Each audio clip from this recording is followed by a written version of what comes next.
Like always, we're going to do a sound check before we start. Hi everyone.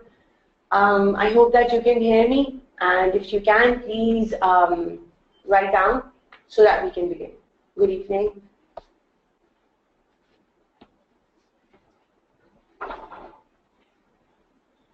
All right, and second, I am hoping that everyone can see me as well. So if everyone can see me and hear me, that should be good. All right, so let's begin. So we've been covering corporate governance for a very long time now, actually 3 sessions. Let's first review what we've been covering, and then let's move on to the next topic that I've planned for today. We started with corporate governance, and within corporate governance, we have been covering 3 basic things. The first is the structure of board of directors. The second thing that we did was subcommittees of the board. And the third thing that we covered, the third topic that we covered was internal control systems that we covered yesterday. Your entire P1 syllabus is broken down into 3 major areas: governance, risk, and ethics. So if everything goes according to plan, which it should, we should be able to cover risk today, and we should be able to start ethics today. And tomorrow, since that's our last study session, we are going to be covering ethics completely. We are going to complete risk today and be done with the P1 syllabus. Like I tell you every day in advance, and I'm going to reiterate today as well, please remember that we are covering all major topics of the syllabus within these sessions. Any small miscellaneous topics that may have been left out simply because this is only a 15-hour session will be covered by the revision notes that I will forward to you by the end of these sessions. Now, a lot of students ask me if those revision notes are going to be enough. And I always say that those revision notes are more than enough. What you have to do is you have to practice, and you have to make sure that whatever you do, you must read model answers of the questions that we do over here. So I can see that some of you might not be able to hear me. Is the sound okay? And if it's not, let me know. We can sort that out. All right. So we're going to be covering risk. Before we cover risk, let's set the context of this topic. Let's see what risk actually is and what it entails, and so that we can start with the actual topics lined up for today. As usual, I have the slides. I very rarely use the slides. I'm going to be using my own scribbles and my own slides that I use as the board. So whenever you have a question about where we are at, as far as slides are concerned, you can let me know and I will point it out. All right. So let's start with risk. Also, please bear in mind that anyone who's going to go out of the session and then join back, you're not going to understand the flow of risk or the flow of topics throughout risk. So I would need you all to be very, very attentive today, because I'm going to do this in a flow and in a logic that you can understand. And if you're leaving the session in between, then you probably won't understand if you come back and join us in between the topic. So we'll start with risk. From a director's point of view, risk would be uncertainty that may have negative impact on business operations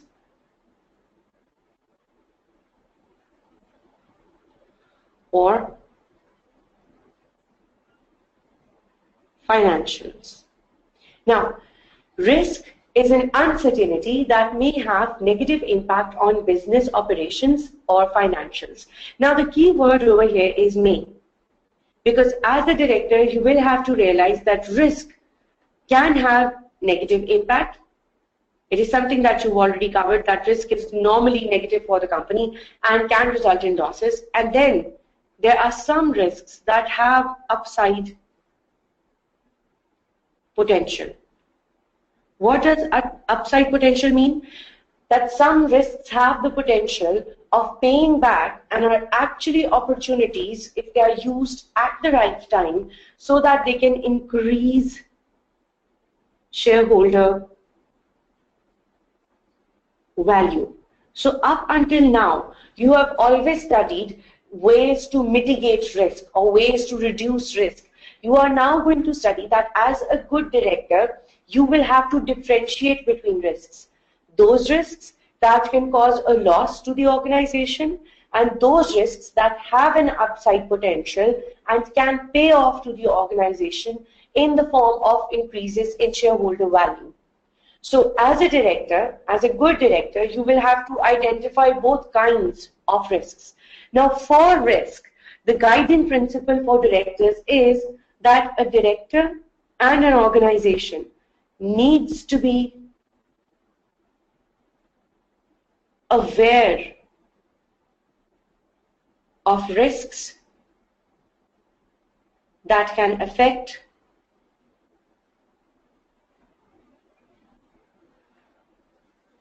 the business. As a good director, the rule is that a good director is at the very least aware of the risks that can affect his organization. Within risk awareness, there are two things that you can do. So a director can do two things to create risk awareness. The first is a director can embed risk in organization's culture, embedding of risk, and he can be aware of the fact that risks vary by sector. All right, so I am going to treat these two as two topics. Let's first deal with embedding of risk. Now, embedding means making a part of something.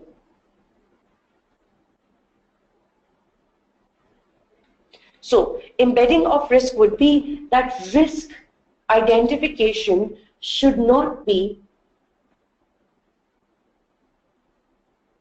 one person's responsibility within the organization. So embedding of risk would be that risk awareness and being aware of the risks that can affect your organization is not one person's responsibility. It is not only the CEO's responsibility. It is not only the CFO's responsibility. Risk embedding means that every person in his or her job should be aware of the risks that can affect their job, that can affect their performance, and should be able to take appropriate measures to mitigate the impact of risk. That is embedding of risk. Risk should be a part of the organization's culture such that it is not one person's responsibility to identify risk, but every individual should be responsible for identifying risks for his or her own area and then addressing those risks using measures that they know can reduce the impact of risk. So for example, a very basic example would be janitor within a company putting up a wet floor sign because he knows that the area where risk comes from is that people might not know that the floor is wet. They might slip and cause injury. So that's risk that can affect a janitor. What he does is he addresses it by putting up a yellow card that says wet floor, walk with caution. That's one of the basic examples of embedding risk in an organization from bottom to top. Every individual within an organization should be able to identify risks in his or her area and then address them using measures that they think can reduce risk of their area. Now, how does an organization embed risk? How should individuals be aware of risks within their areas?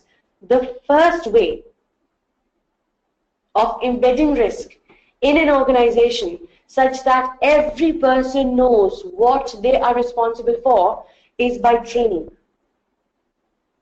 So employees should be regularly trained to identify and address risks in their areas.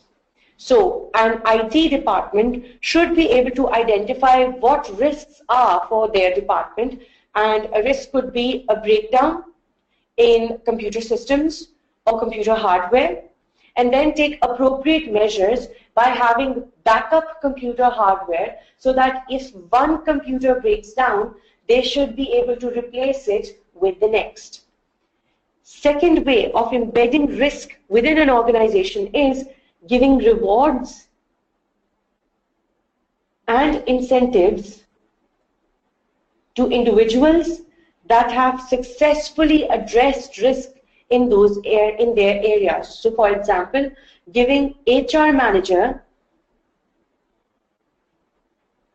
a raise or an increment based on the fact that he was able to reduce labor turnover. So he was able to, with successful human resource policies, he was able to reduce the number of people that were leaving the organization and reduce the number of people that were having to be recruited within an organization. That is successful risk assessment or successful risk management by the HR manager. How do you train him? How do you embed risk within his job? By giving him rewards or incentives based on the fact that he has successfully mitigated risk in his area.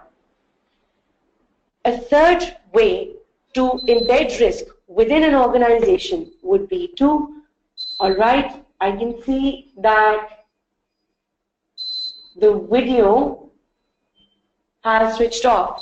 Can anyone tell me, can you guys hear me? Yes? Can you all hear me?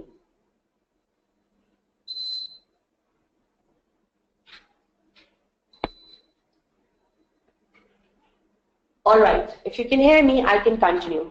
So what we were doing was we were covering how risk can be embedded within an organization.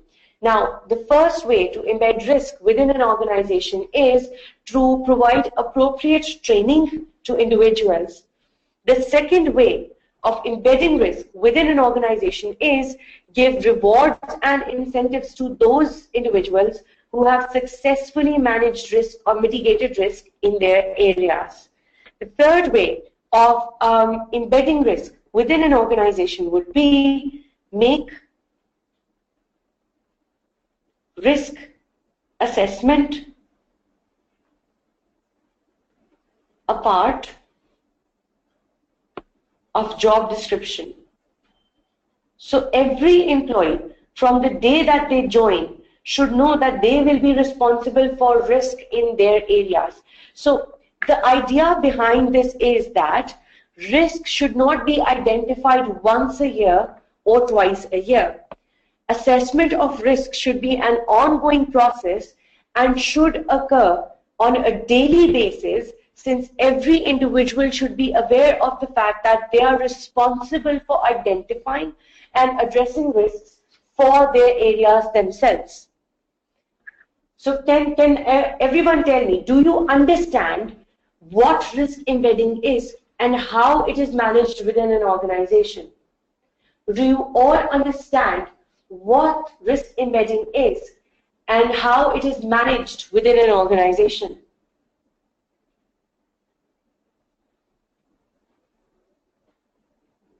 All right.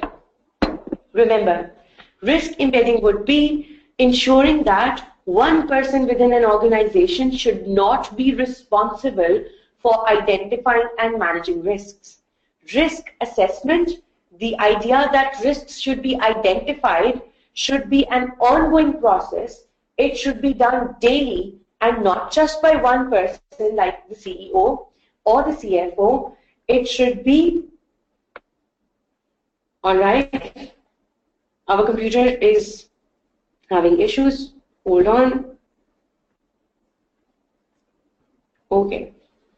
So, it should be an ongoing process where every individual within an organization should be able to identify risks in their own areas and then address them appropriately. So, how can an organization do that?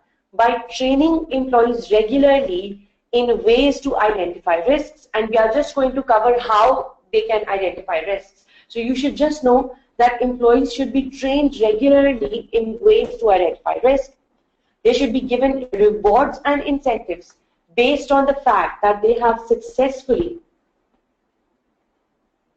managed risks in their areas.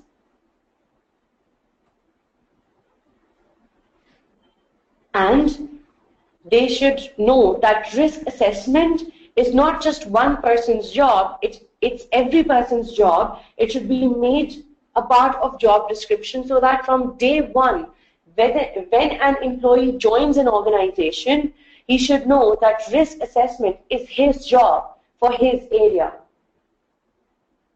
Risk assessment should be ongoing because risks are changing, ever evolving. They change. They change on a daily basis. They change on a monthly basis. Hence, risk assessment should be an ongoing process. All right. Now, the second thing that an organization should do or a director should do is know that risks vary by sector. And by sector, we mean industry. So, a director must know that every risk can impact different businesses differently. For example, foreign exchange rate risk.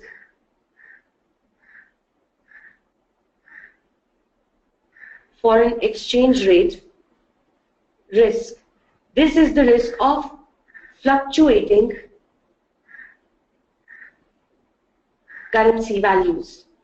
Now listen to my question carefully and answer the question. Does foreign exchange rate risk affect all businesses?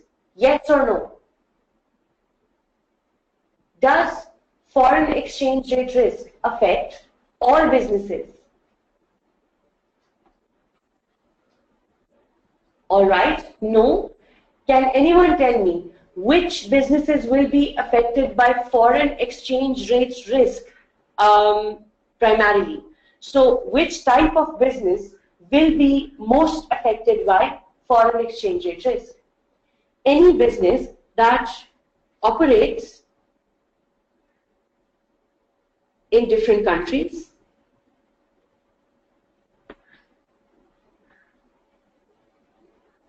or is involved in imports and exports. Now this is very important. This is extremely important to know that while risks for businesses will remain the same, risks affect different businesses differently. While foreign exchange rate risk may be a risk that affects all businesses within a country, it affects different businesses differently, some to a higher degree, others to a lesser degree. Businesses that primarily import or export are more affected by foreign exchange rate risk. Other businesses that do not deal with imports or exports might not be affected by foreign exchange rate risk as much as it affects those businesses that import and export. So, two things that a director starts with is, he should know what risk is.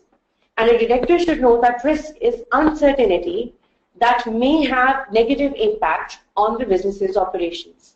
Now, I use the word may because some risks will have negative impact, while other risks have a positive impact, have the potential to pay off in the form of increase in shareholder value.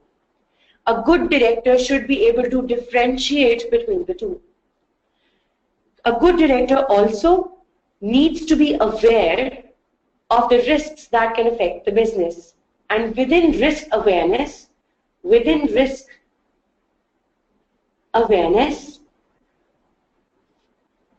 a director should be able to embed risk in organization's culture, make risk a part of the organization's culture by training, by giving rewards. So by giving rewards?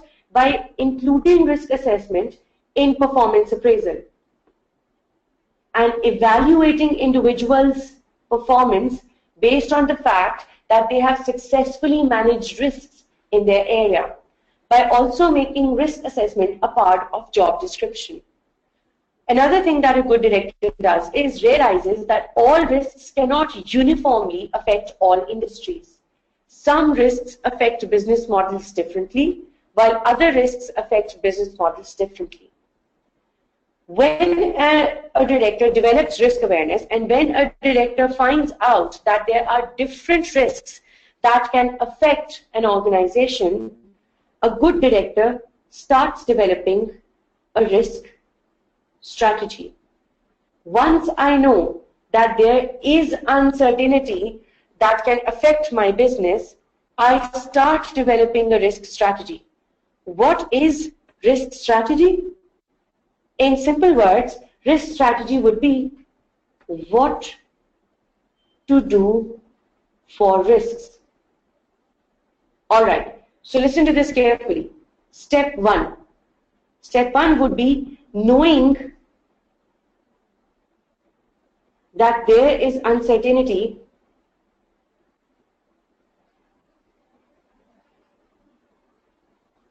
in business. Step two is making a risk strategy and thinking, what do I do for this uncertainty? Because remember, should a director leave risk unaddressed? So if there is uncertainty affecting my organization, can I just sit back and do nothing? Yes or no? Yes or no, people? So should a director sit back and let uncertainty be, or does a director do something about it? A good director does not sit back. He does something about it. He will have to do something about it. Why? Because that's called risk strategy. Because that's called risk planning. Because that is when a director thinks, all right, there is an uncertainty regarding my business. Now let me think what I can do to reduce that uncertainty. So that's why a director makes a risk strategy. A risk strategy is a director thinking, what can I do to reduce uncertainty in my business? That's risk strategy. Within risk strategy, the first thing that a director does is he sets the organization's risk appetite.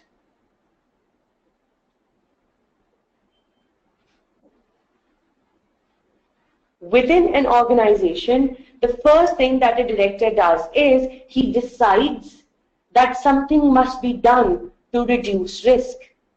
That's the risk strategy.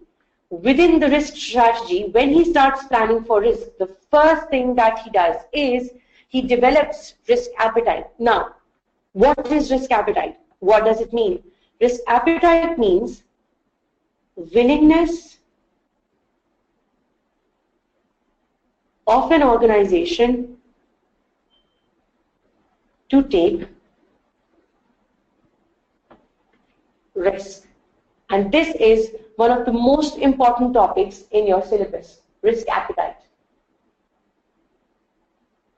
Absolutely, Essen, I'm getting to those factors. Just wait a minute, let me explain the topic, and then I will explain it, all of it. So, step one, a director finds out that there is uncertainty that can affect the business. Step two, the director decides to do something about it. That something is called risk strategy.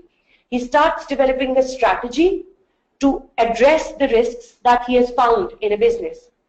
Before he starts addressing risks, the first thing that he does is he sets the risk appetite of the organization. Risk appetite means willingness of an organization to take risk. Now, can everyone hear me?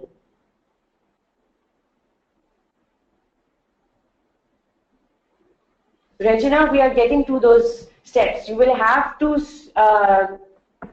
take it slow. You have to bear with me. You have to go with the flow of the lecture because I will explain everything in due course of time.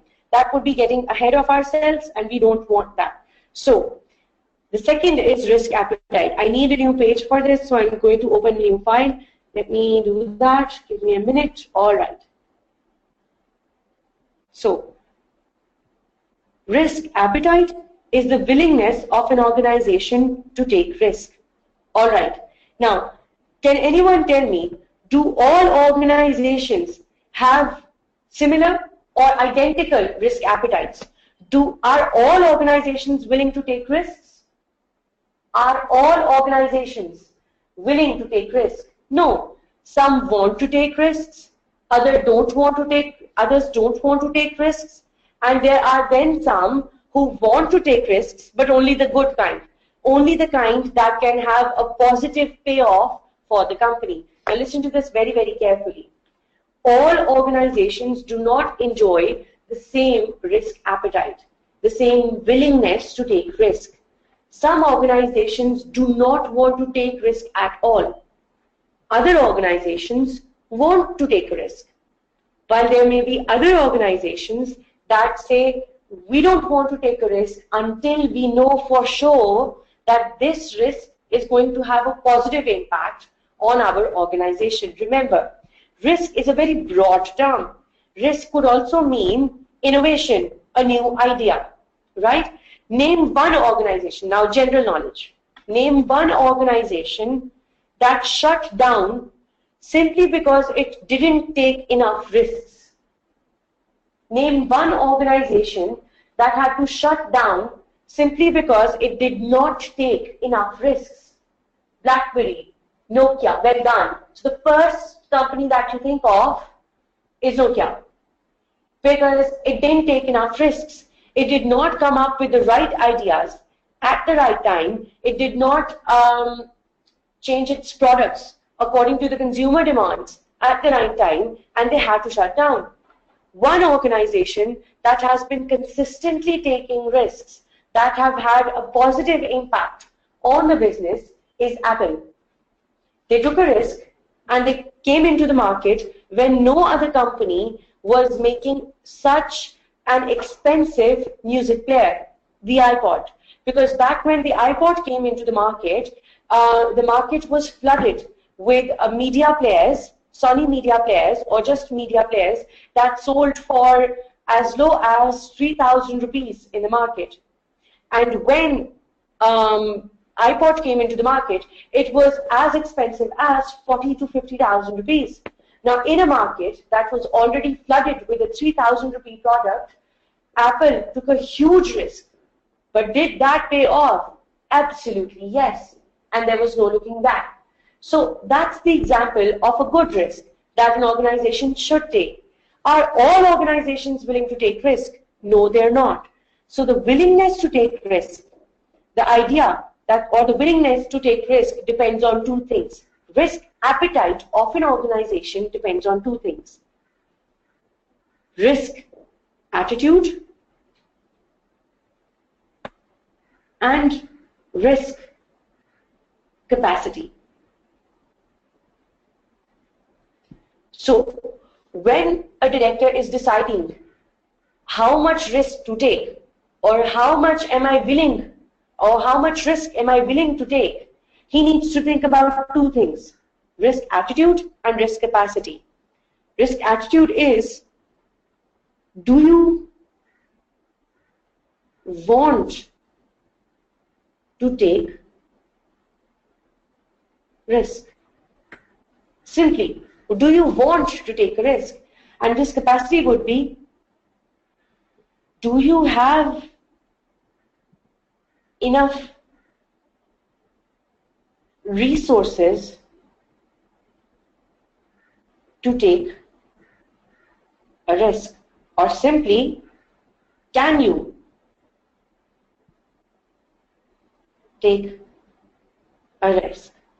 Both of these things combine and then form risk appetite. Because remember, some organizations want to take risk, but they simply don't have enough resources to be able to do so.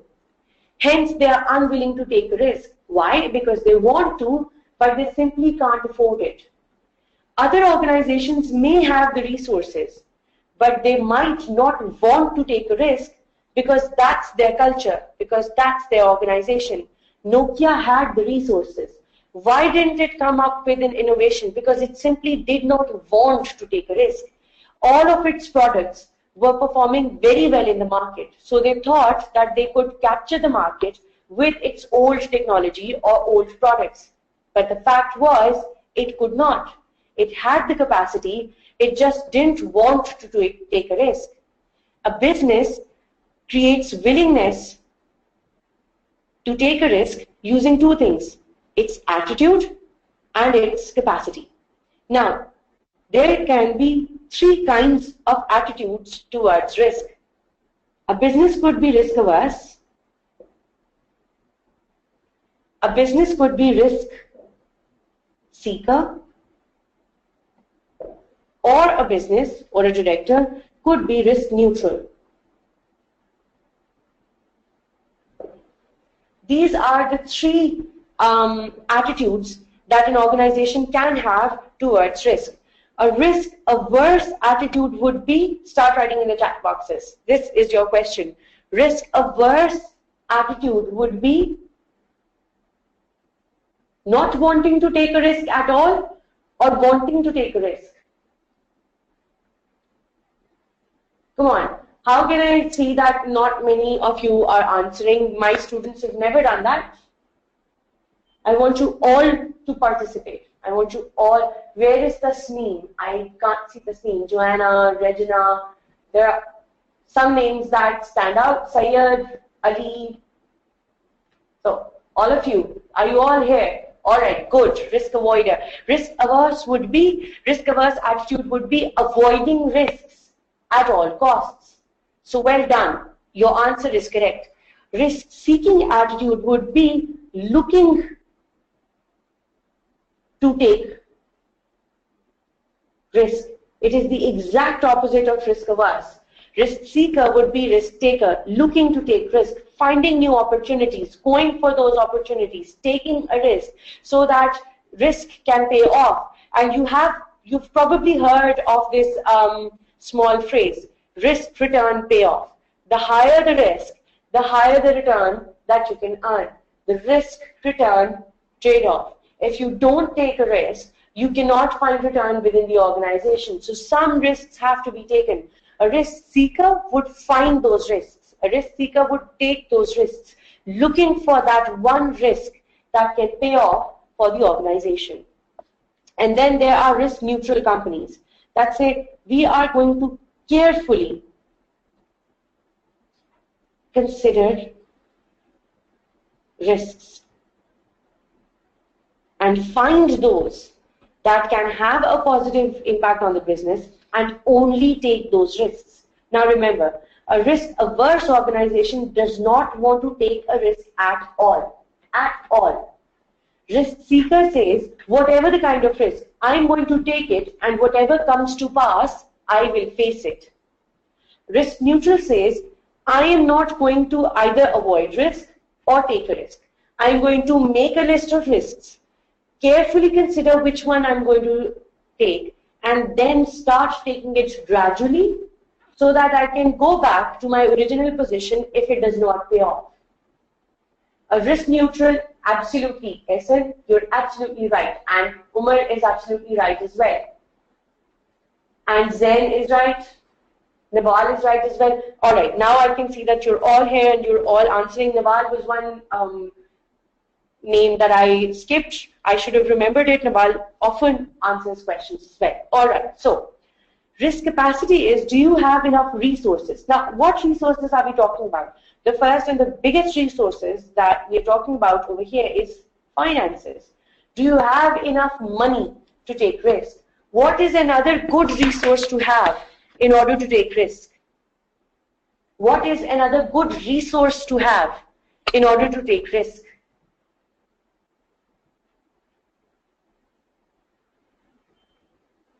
So Nawal gave incomplete answer. Skills. Well done. Skilled workforce, not just any kind of workforce.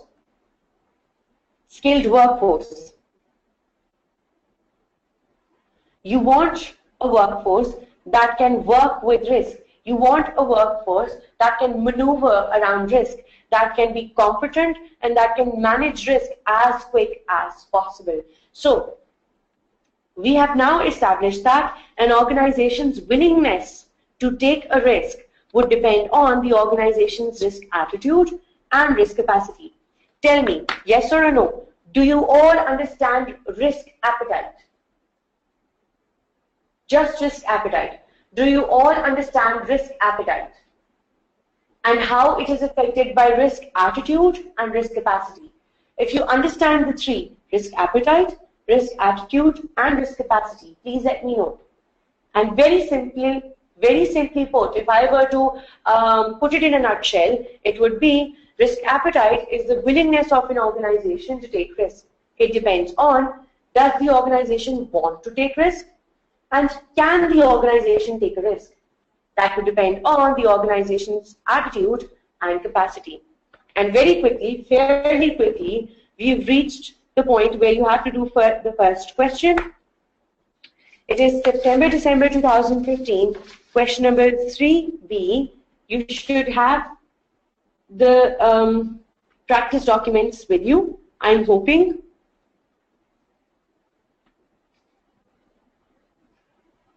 I'm hoping I have it too. All right. So this is a smaller case. I started with a smaller case so that we can practice it. All right. I've skipped the question altogether. Okay. The first question that you have to do for today is explain the term risk appetite and assess how the risk appetite of Branscombe has influenced both its corporate strategy and the risks it has chosen to bear. Can anyone tell me, now is the time that we are reaching the end of our sessions, can anyone tell me how many parts does this requirement have?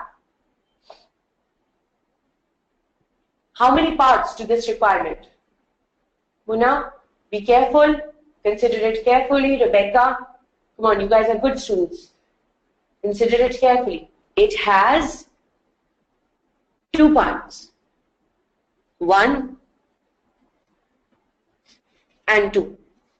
All right. So let's now consider the mark allocation. The mark allocation is, just hold on, give me a moment. Let me check the mark allocation. All right. The mark allocation is, there are 2 marks for discussing risk appetite, and there are 3 marks for discussing risk appetite, and there are 4 marks for assessing how the risk appetite of Branscombe has influenced both its corporate strategy and the risks that it has chosen to bear. Over here, the key word is assess. You will have to identify if the risk appetite of Branscombe is high or low. You will have to read the case, you will have to give your assessment of whether Branscombe's risk appetite is high or low, and then you will have to justify your answer using arguments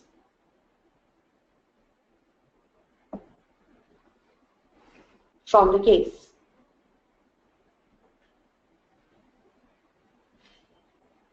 All right, so this is extremely important. Please bear in mind that when the verb assess has been used in the exam, you will first have to write down whether you think risk appetite of Branscombe is high or low, and then you will have to justify your answer using arguments from the case.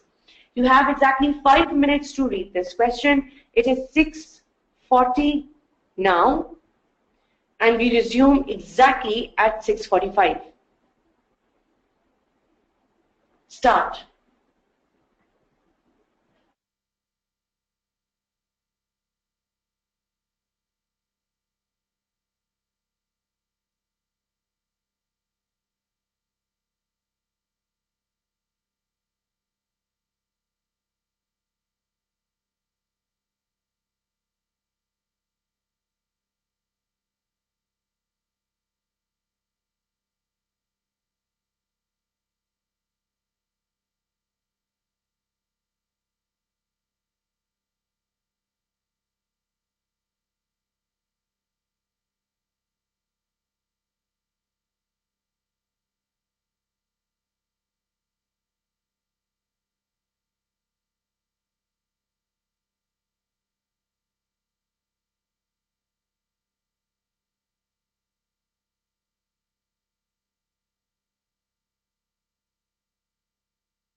All right? Were you all able to read the question? Yes, no, and by this time your reading speed should have improved remarkably. If it is not improving, please remember that you have to learn how to read in time-constrained environment. So whenever you read it at home, whenever you're practicing at home, you make sure that you time it, then you sit down and you start reading it. You start with 15 minutes and you keep bringing it down gradually. So you keep bringing it down. And Rebecca, you have ample time to improve your reading speed if you start today. So start from today and you keep bringing your time down so that you can read within the prescribed time. All right? And remember, I've always said, and I will keep on saying, that in a P1 exam, I think reading and understanding your case study is very important. It is much more important than actually writing down the answers, because I think if you have read it carefully and if you've put careful consideration on the case, then it is very likely that your answer is going to come out perfectly. You're going to follow all the points that you were thinking about. And I've always said, please structure your answers. And I've always structured the answers in front of you by scribbling on the poor question paper.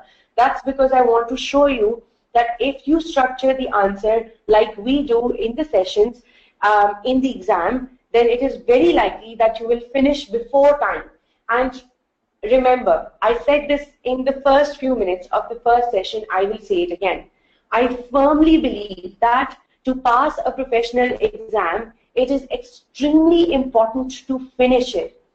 If you've not attempted 100 marks in the exam, it is very likely that you're going to get a low score on the exam. Your first priority should be finishing a professional exam.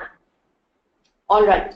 So the first part of the requirement is explain the term risk appetite. It is fairly simple. It is straightforward. It has nothing to do with the case. So within risk appetite, since this carries 3 marks, you will explain that risk appetite is the willingness of an organization to take risk, and it is based on risk attitude and risk capacity. You will briefly explain the two and you will be done with that. All right. So the second part of the requirement, all of you answer the question.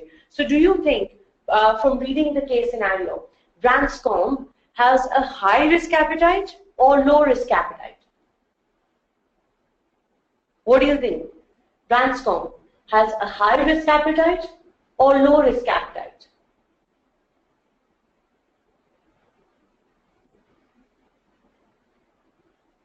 High.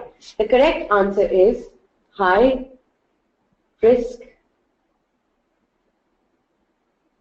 appetite. The first thing, its corporate strategy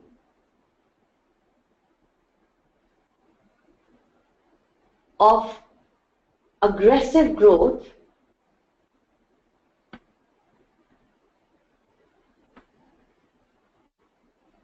by acquiring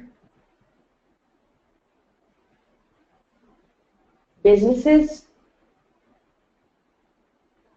indicates a high risk appetite. The organization's willingness to take risk. Other than that, other than the fact that it is chosen growth by acquisition as its corporate strategy, what are the other things that indicate a high risk appetite? The fact that it chose G-Land to do business in, despite, all right, despite the fact that, and what? Despite the fact that what? Despite what? What are the negative aspects of G-Land? Come on, I want to know that you've read the case. Can anyone tell me what are the negative aspects of G-Land? Unstable political situation, corruption, it's a remote area, foreign exchange risk, and poor credit rating. poor international credit rating. Well done. Now this is what you're going to write. That the fact that Branscombe has a high risk appetite is indicated by the fact that it chose G-Land to do business in. Now within G-Land, there are several factors that indicate that Branscombe has a high risk appetite. The fact that the company looked at the positive aspect of G-Land, which was high prosperity and high growth, with the fact that there were low taxes, and it chose to ignore the fact that G-Land had a very poor international credit rating, an unstable political situation, and corruption in its business environment, and the fact that G-Land dollar is quite volatile. Now, some of you may have also noticed and may have also read that within the contract that Branscombe has signed, it has chosen to bear quite a few risks. Can anyone indicate which risks Branscombe has chosen to bear? In the contract, in the supply contract, which risks has Branscombe chosen to bear? The fact that it has chosen to bear all risks associated with transport,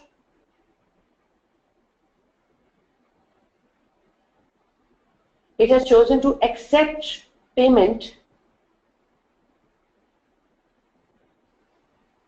in installments and in a volatile currency.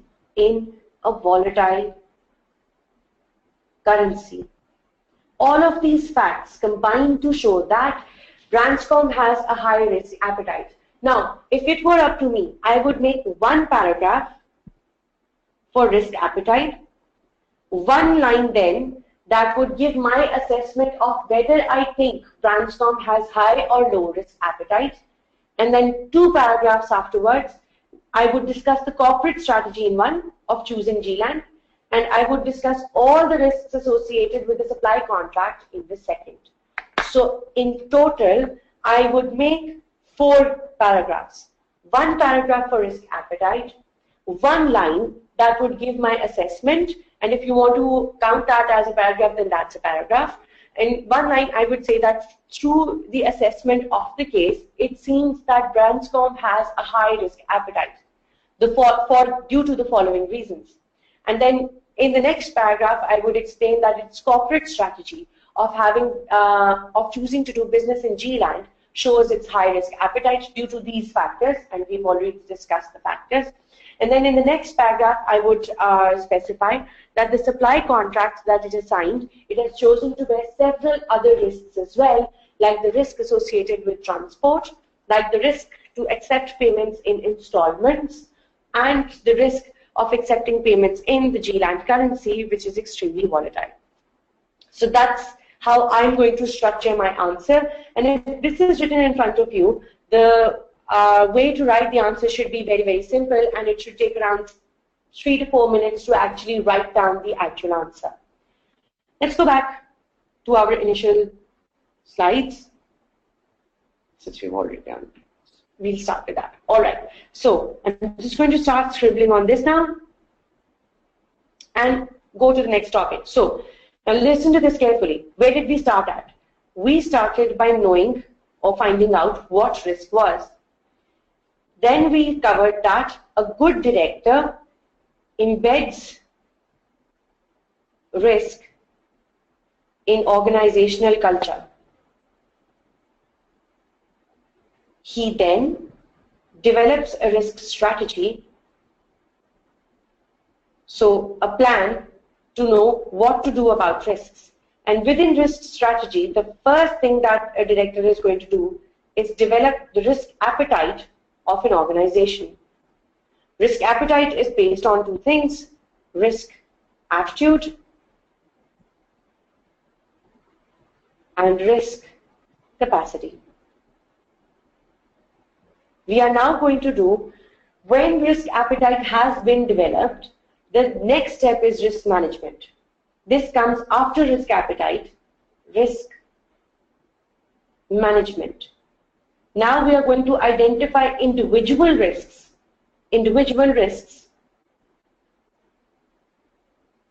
one by one.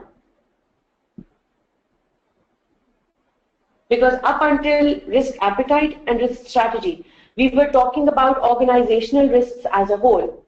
Within risk management, we are now going to do a detailed assessment of risks, and we are going to study in detail how to address those risks. So risk management would be identifying individual risks one by one and deciding what to do about them. Deciding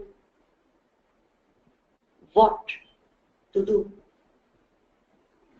So within enterprise risk management, there are 5 processes. The first is identify risk. The second is assess risk. Then you manage it, you report it, and you monitor it. How are all of these done? We are going to do in detail now. So the first step was identify risk. ID risks. So I always write ID risks. And that would mean identify risks.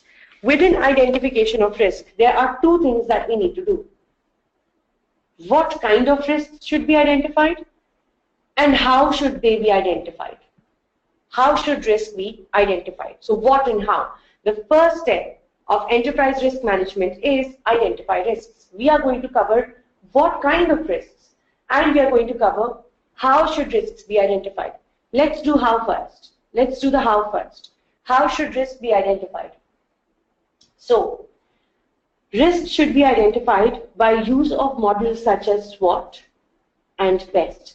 Remember, even if you don't know what SWOT and BEST are, you should know that the SWOT model identifies internal risks or risks that arise from organizations' decisions. For example, if the organization has decided to use loan financing within the organization, then it has been exposed to the risk of default on that loan. Or it has exposed itself to the risk of interest rate. The fact that interest rate will fluctuate and interest payments will fluctuate within the fluctuations in interest rate. So, BEST model is used to identify risks from external environment. So these would be risks that do not arise from organizations' activities, but they arise from the organization's environment. Can you name one risk that arises from the organization's external environment? Absolutely, yes, in your answers, right? Can you name one risk that comes from an organization's external environment? Jeannie, you're absolutely right. Political, Ali, you're absolutely right. Market risk, Adil, you're absolutely right. Neelam is right. Dishonesty of employees is fraud risk, and that is internal. Inflation, as simple as that. The risk of inflation. That's it. You don't even have to go far. Look right next to you. Inflation. Inflation affects an organization how? By affecting the price of input or the price of raw material. So it is going to increase the cost to organization. That's a simple example of risks that arise from external environment of an organization. Now, the second way of actually identifying risks is brainstorming sessions with the board of directors. Brainstorming means discussion. So, remember when we were talking about balance and skills? Alright, so I see that we've reached that point where I have to give a prayer break. 5 minutes, people. I'm sorry, not 10 minutes, Vakas, because that throws us off. So, 5 minutes, you have exactly 5 minutes. In a while, I have to cover all of the points in identification of risks, and then you can have a break. Alright, so bear with me. In 5 minutes, I'm going to give a break. Wait for 5 minutes. So, The first model, the first way to identify risk is using the SWOT and the PEST model. The second way of risk identification is brainstorming sessions. Brainstorming means discussion. So remember when we talked about balance in the skills of directors on the board of directors? Does anyone remember that? Yes, no? Does anyone remember the fact that we talked about balance in the skills of directors?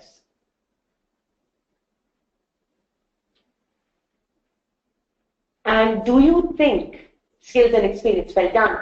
So when we talked about the board of directors structure, we talked about the fact that there needs to be a balance in their skills. Why is balance in skills necessary?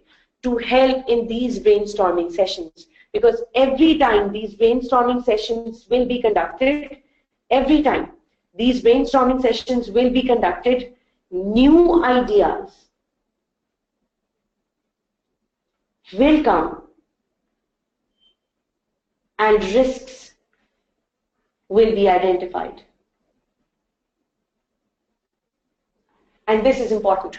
Through discussions, through different skills on the board, risks can be identified such that all directors with balanced skills can sit together, can put their heads together, discuss risks, and come up with a list of risks that can affect the organization.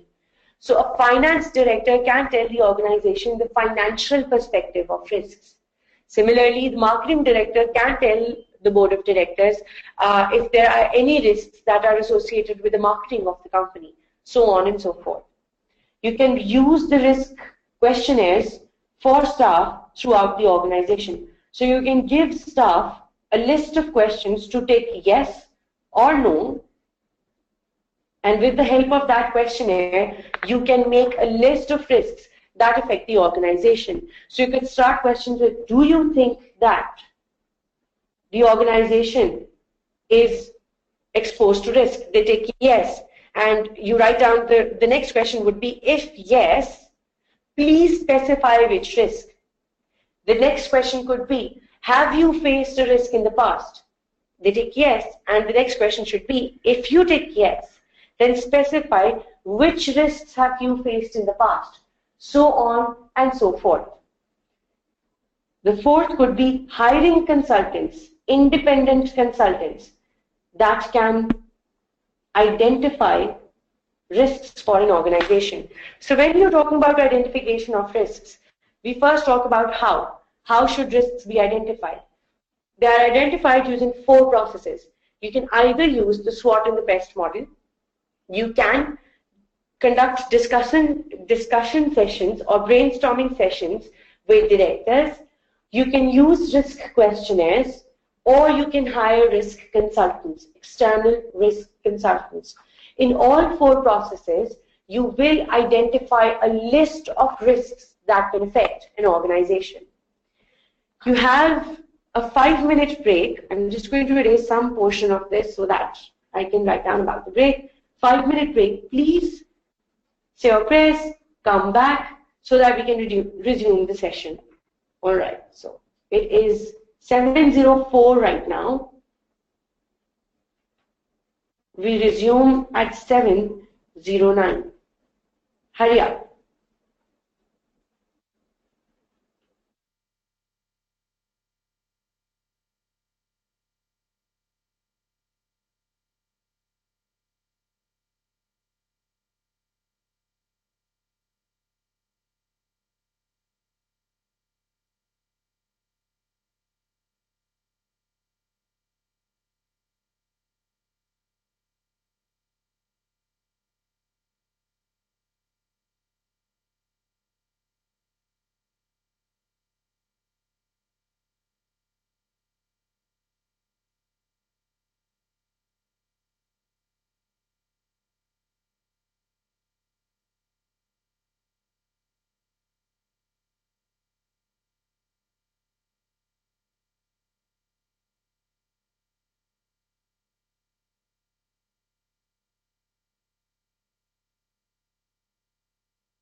All right.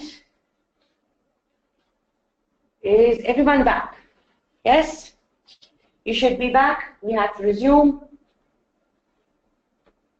Perfect. Okay, let's start.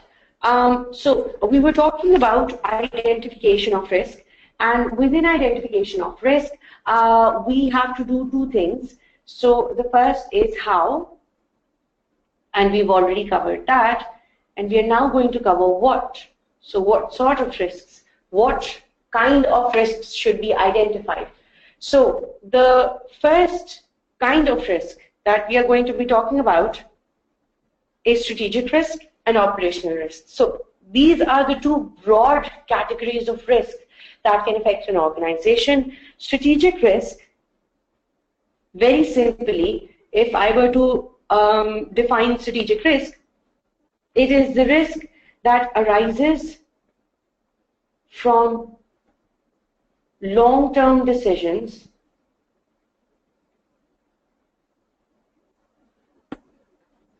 of an organization. This is the risk that arises from long-term decisions of an organization. It can arise from improper implementation of decisions or lack of responsiveness to industry changes.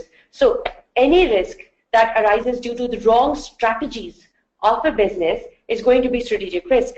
It could be an example of such a risk could be increasing prices of input or raw material.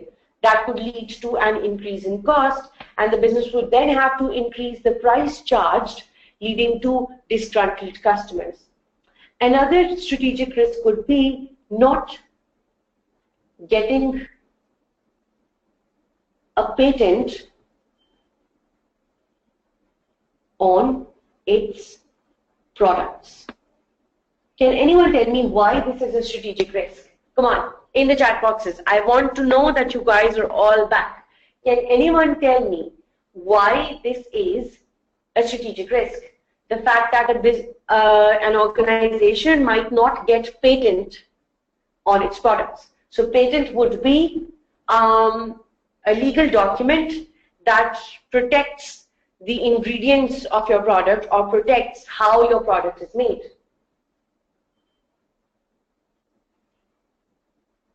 Absolutely. All their work will be wasted.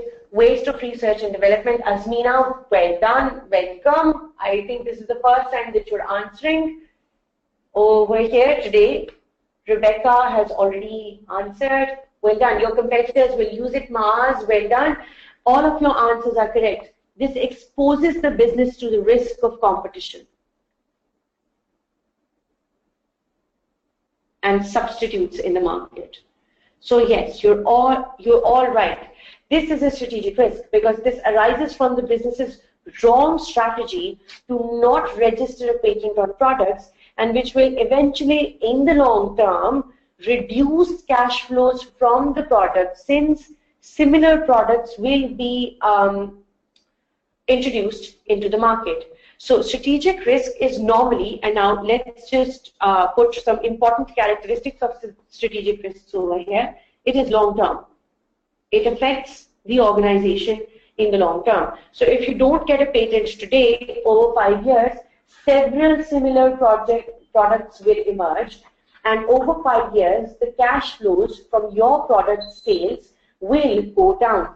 So the first characteristic of a strategic risk is it is long term. It affects the business in the long term. Second important characteristic of strategic risk is it can affect organizations' survival.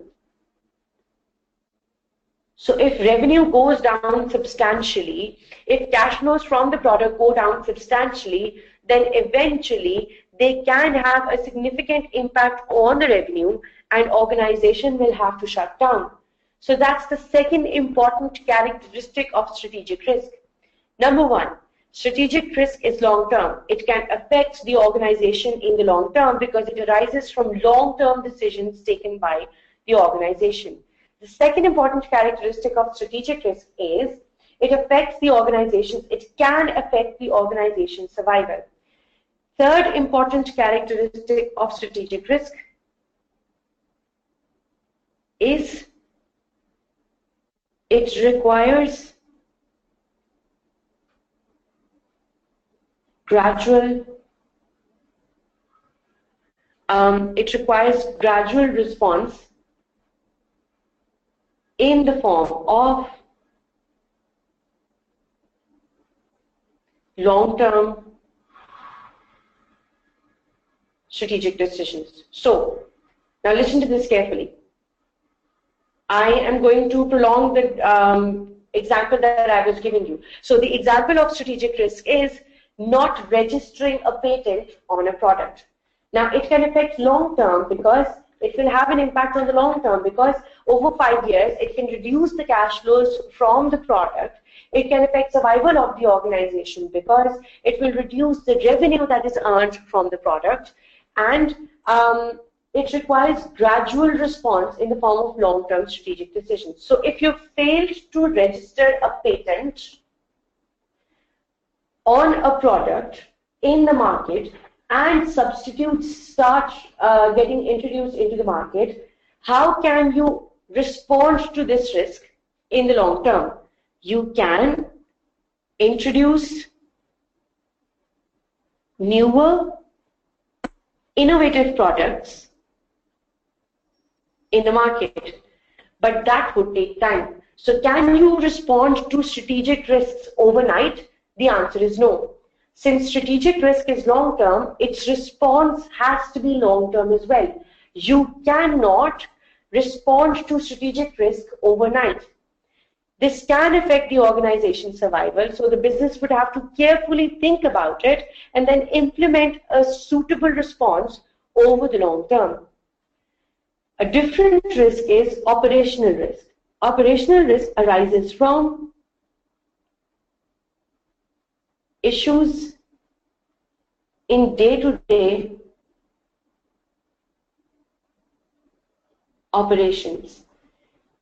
Its second characteristic is they can affect the organization in the short term. They cannot, operational risks cannot affect survival. So while they can affect the organization's day-to-day operations and affect the organization's short term, they cannot affect survival of the organization. However, and this is very important, however, if operational risk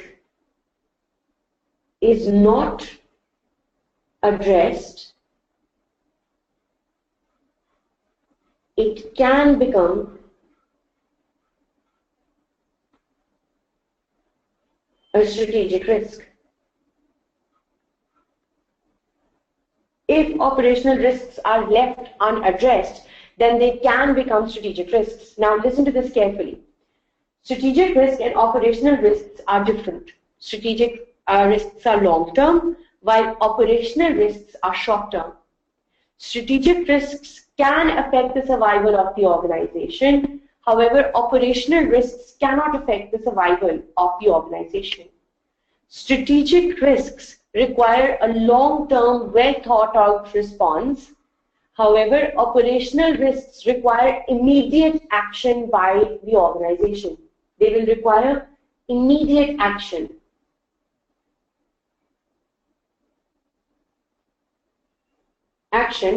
By the organization. Because if they are not responded to on a timely basis, operational risks have the capability of becoming strategic risks. Now you have to listen to this example very, very carefully because this is the last example that I'm giving on this topic and then we are going to move forward. An operational risk could be production halts in a month. So your machine could be malfunctioning, leading to stoppage in production over a period of time. This is an operational risk. Why? Because it affects day-to-day activities. It can also disrupt production for 1 or 2 days, which is short-term, And yes, production halt in 365 days a year, 2 days in 365 days a year may not affect the organization's survival. It will require immediate response. So immediately engineers would have to be brought in and the machine would have to be looked at so that production can be resumed, so that customer orders are not delayed. But what if the company decided not to do anything about it? And these production halts became more frequent throughout the year. What would then happen is your customers would slowly start turning to your competitors, your revenue would fall over the years, and your business may shut down over the years as well. This is an example of if operational risks are not addressed on time, they can become strategic risks and can affect the long-term survival of the organization. Does everyone understand this? Strategic risk and operational risk. Does everyone understand this?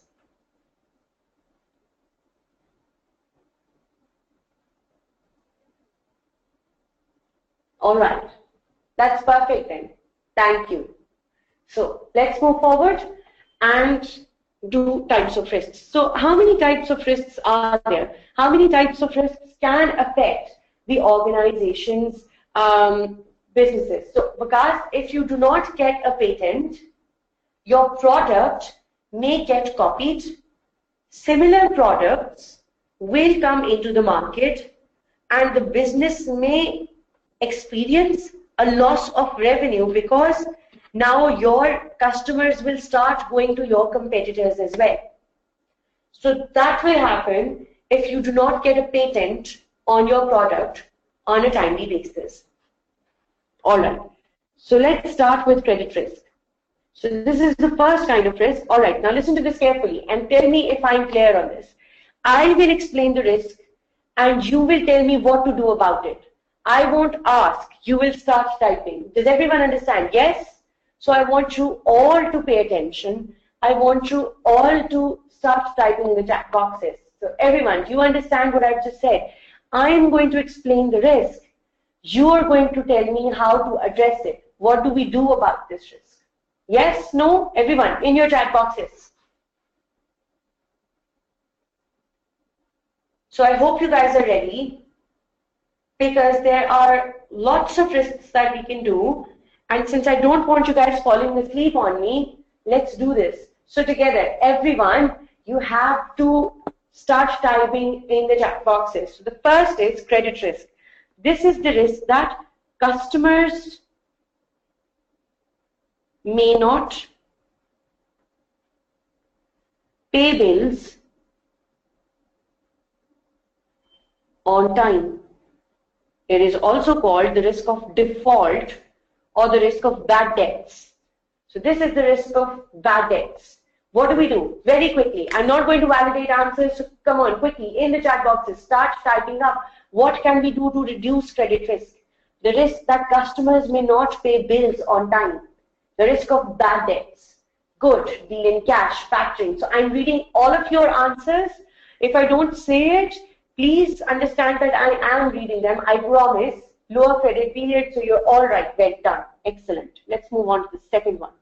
The second risk is market risk. This risk is changes in values of shares in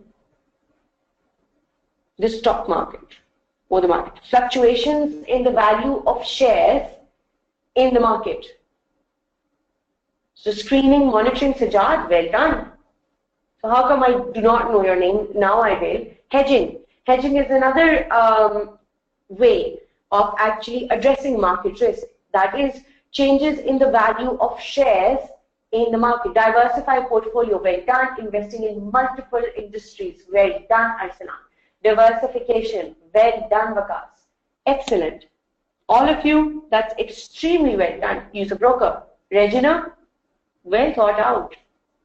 Forward market, hedging through options, new innovations, the same. Well done. All right. So liquidity risk is the risk that the business may run out of cash for short-term needs.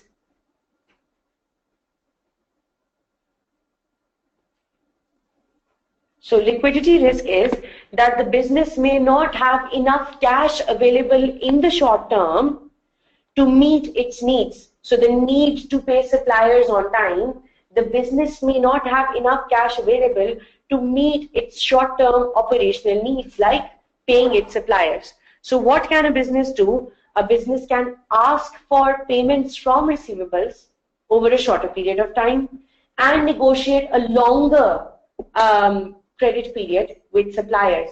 So yes, absolutely, getting better credit terms from vendors, better working capital management, overdraft. Joanna, well done, excellent. So I'm pleasantly surprised. I feel unreasonably proud of my students today. And since we are nearing the end of sessions, I am going to miss such an interactive crowd. You've kept me on your toes and I've kept you on your toes. These have been good for me. Overdraft facility, well done, excellent. I love the way you guys are coming up with answers.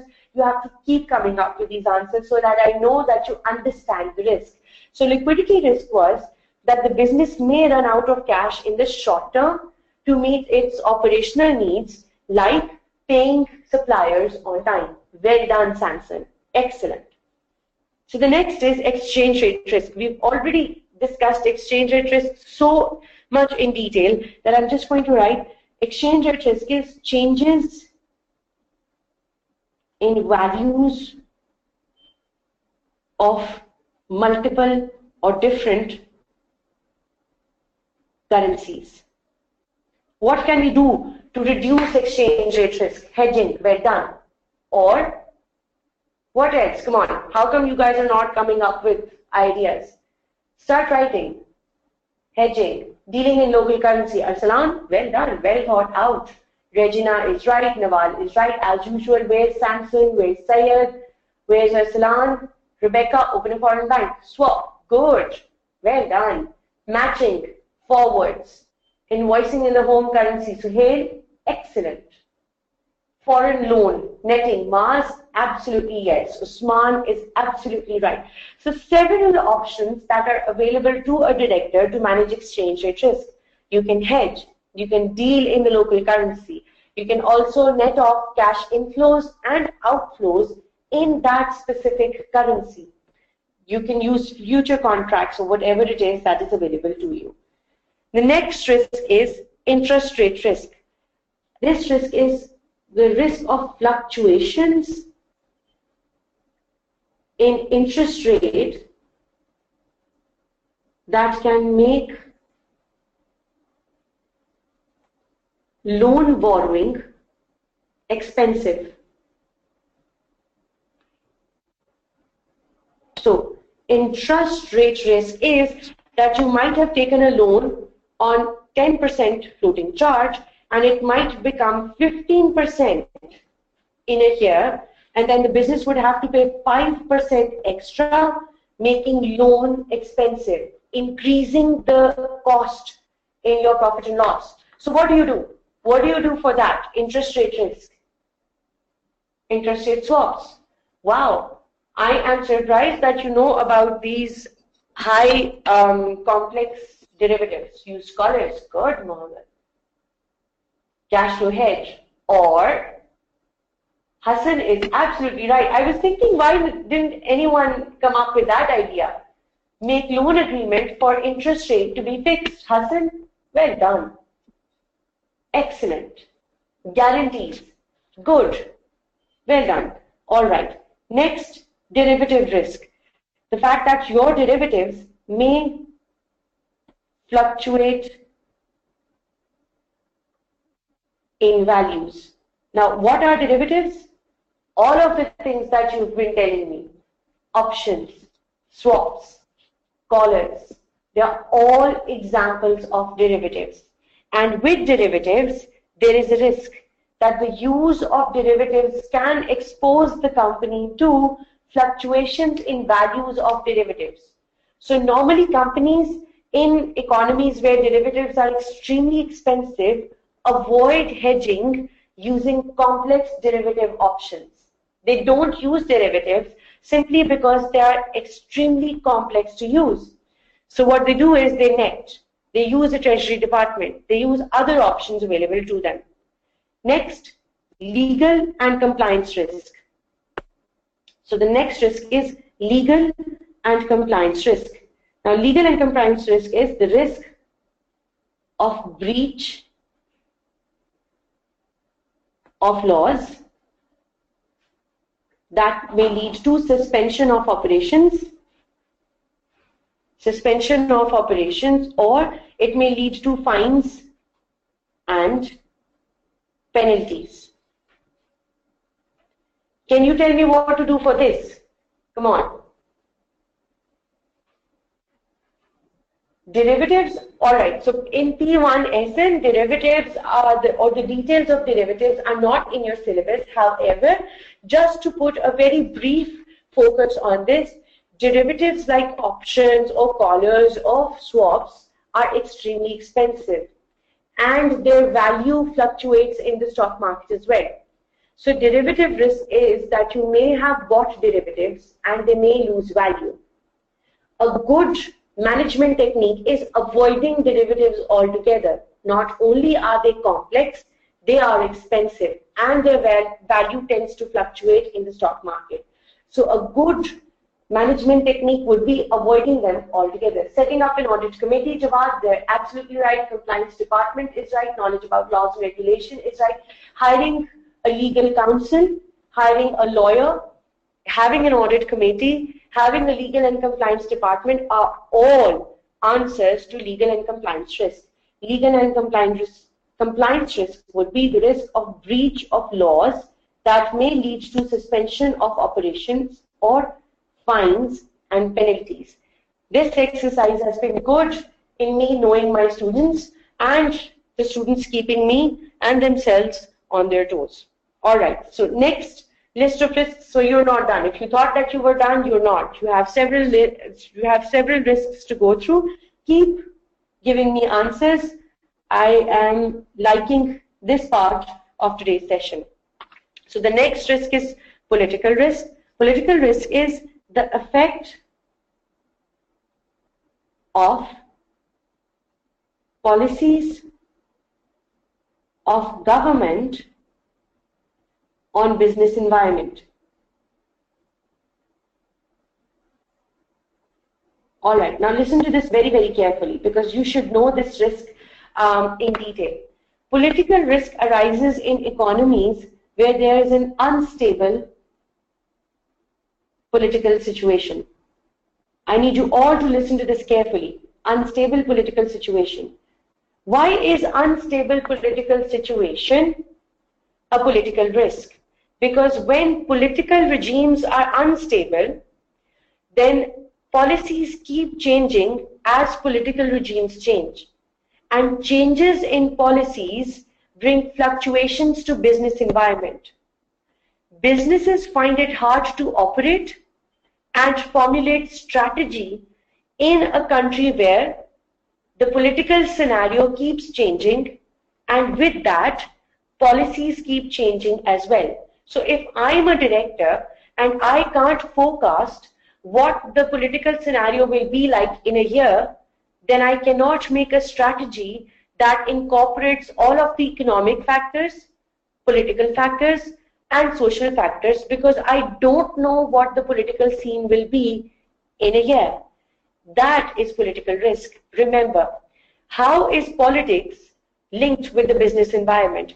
Because as political scenario changes, policies change.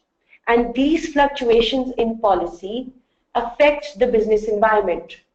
These fluctuations affect the director's ability to formulate a strategy. And if policies keep fluctuating, directors will make wrong policies leading to business failures. That's political risk. And Ehsan is absolutely right. We cannot avoid political risk because it is beyond our control. We can manage it. Transferring investment in countries with political stability. Well done, Arsalan. Dealing only with countries where you see political stability. Insurance, Zain, absolutely right. Not investing in that country. For example, G-Land. The example that we just did right now, G-Land. So not dealing in G-Land would be a good answer to those to political risk. Diversifying portfolios, establish foreign subsidiaries. Well done. Excellent. All right. The next is technological risk. The risk of, this is the risk of technological failures that may lead to loss of data or may lead to production halts. So it may stop production for a day if your machine stops working, or it may lead to loss of data if your computer server on which you upload all the data of your business malfunctions. So that's technological risk. The risk of technological failure that can affect your production and can affect affect your data as well. Can you do anything for it? You can have backups. Yes, obsolescence is also a technological risk for us. Well done. Backup, data security, information privacy, backup options, antivirus software, and why not an IT department? Why not have IT specialists in your organization that can manage technological risk for you? Up-to-date systems, training employees, continuity, disaster plan, well done, excellent. All of these are correct options. All of these are correct management techniques. Next is health and safety risk. Health and safety risk is the risk to human welfare, especially when dealing with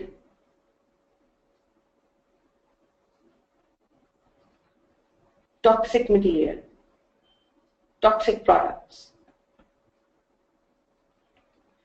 So, health and safety risk is the risk to human welfare, especially when dealing with toxic products. So, this is the risk that your employees may see a deterioration in health because of working for your organization. So, your organization could make nuclear products, in which case exposure to such products could lead to deterioration in health for employees. Now, what can a business do? Conducting proper awareness regarding health and safety, training workforce, health insurance, providing health training, availability of first aids. Excellent. Well done. All of these are correct options. Environmental risk is the negative impact of business on environment. So environmental risk is the negative impact of the business on the environment. For example, air pollution. For example, noise pollution. For example, use of natural resources. So if you use natural resources like oil, like water, like coal, for example, they're all using natural resources, and since natural resources are scarce, it can lead to depletion of resources on Earth. So how can you reduce environmental risk? The negative impact of business on the environment. Reduce emission of CO2, carbon dioxide, well done. Company should do CSR. Recycle resources, air purification. So recycling is a good option.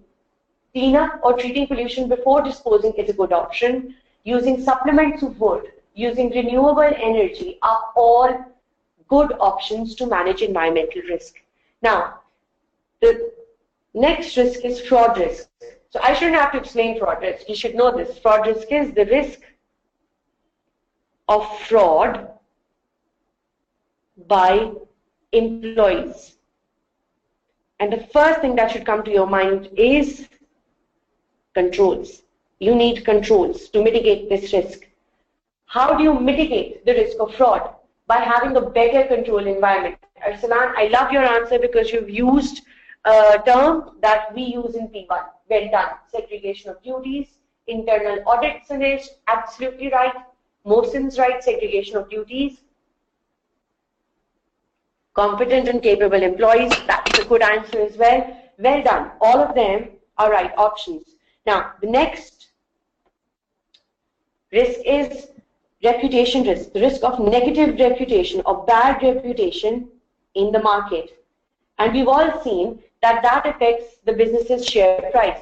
So reputation risk would be covered by having non-executive directors on the board. So to show that the business is trustworthy, you could have non-executive directors on the board.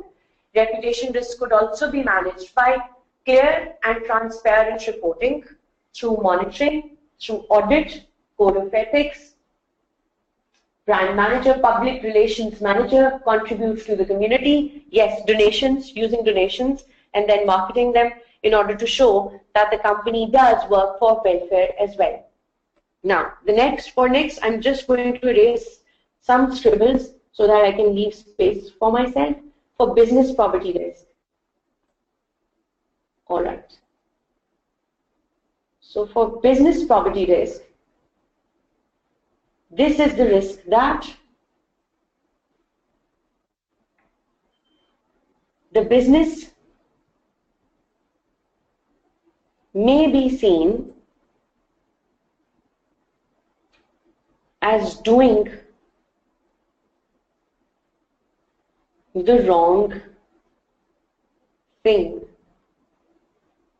Business property risk is that the business may be seen as doing the wrong thing. For example, tobacco companies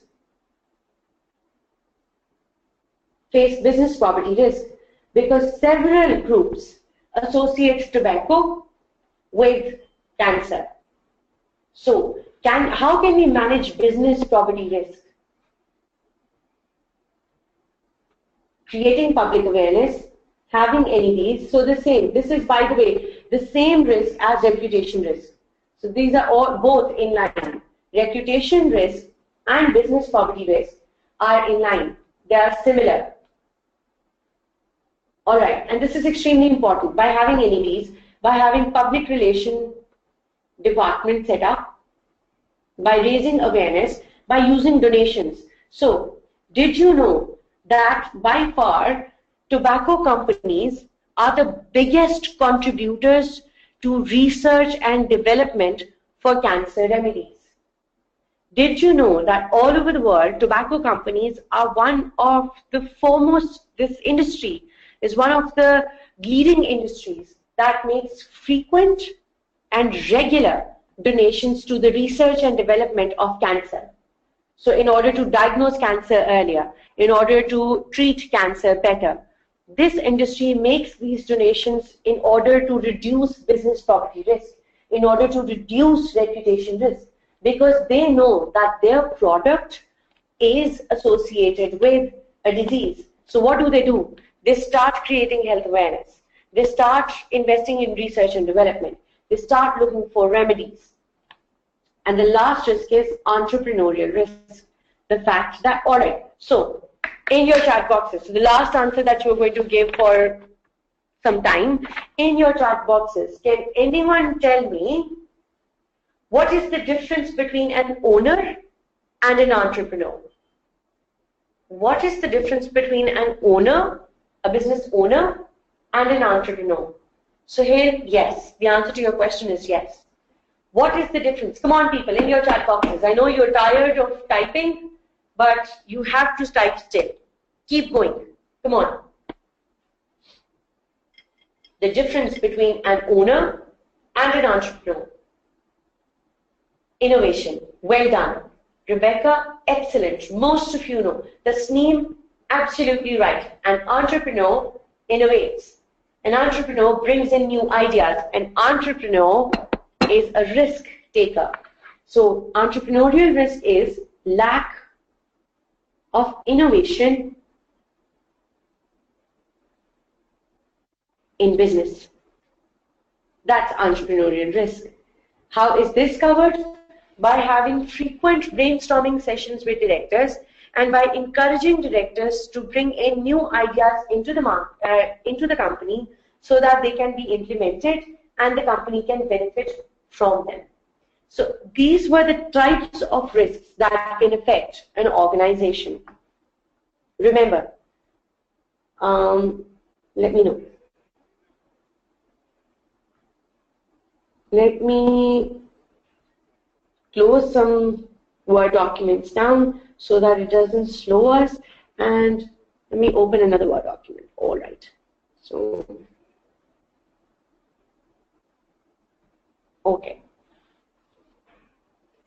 So, we are doing the enterprise risk management ERM process, and within that, the first thing that we did was identify risks. Within identification, we did two things. How and what kind of risks? Now you're going to see that sometimes there will be a correlation between different types of risks. There can be two kinds of correlations, positive and negative. Positive correlation is where if one risk increases, the other increases with it. Whereas negative correlation would be if one risk decreases, the other increases. All right. So ERM is enterprise risk management.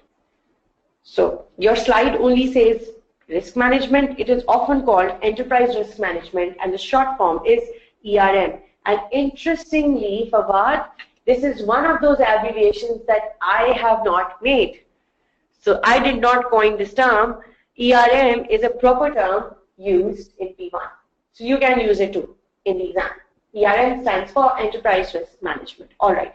So there can be two kinds of correlations within companies, positive and negative correlations. Positive correlation is where two risks increase in relation or in line with each other. Negative correlation is where one risk increases and the other decreases. Now, let me give you one example of positively correlated risks. So positively correlated risks would be environmental risk,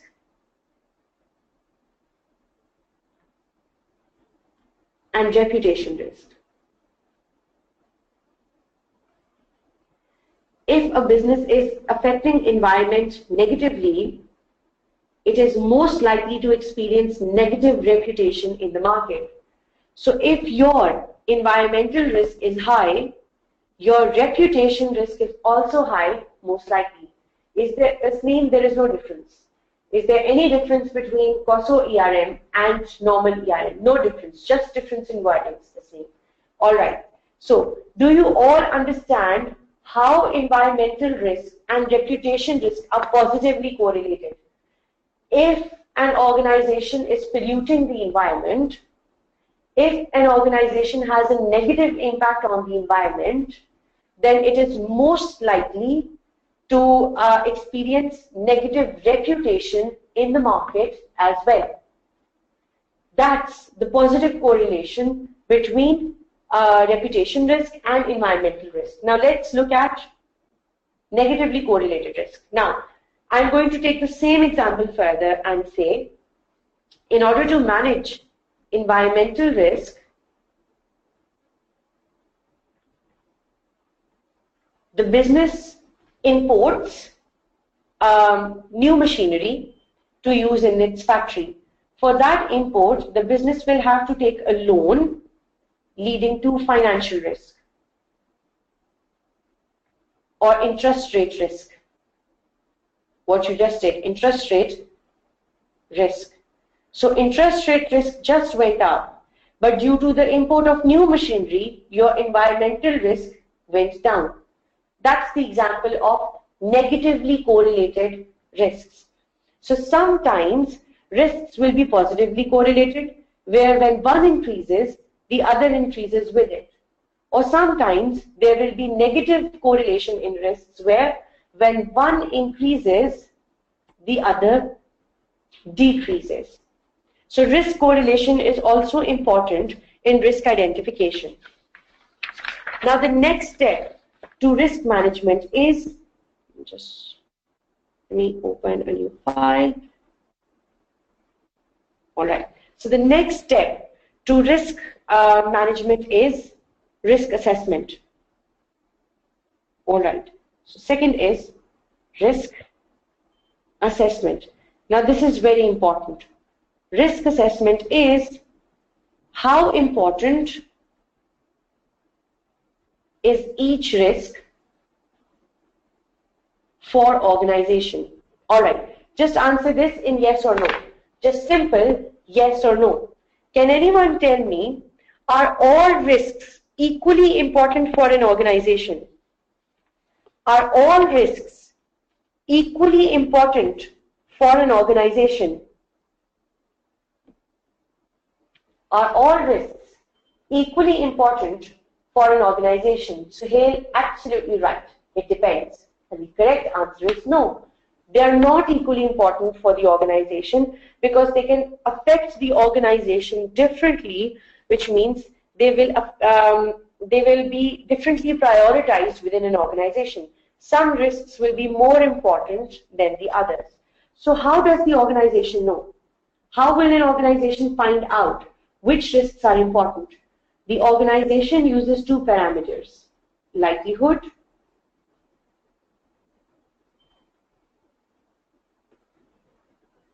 and impact.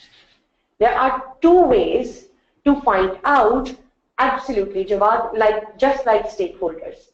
Brilliant. All right. So are all risks equally important for an organization? The answer is no. So how does the organization know which risks are more important than the others?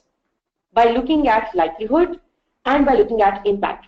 Likelihood is the probability that a business may face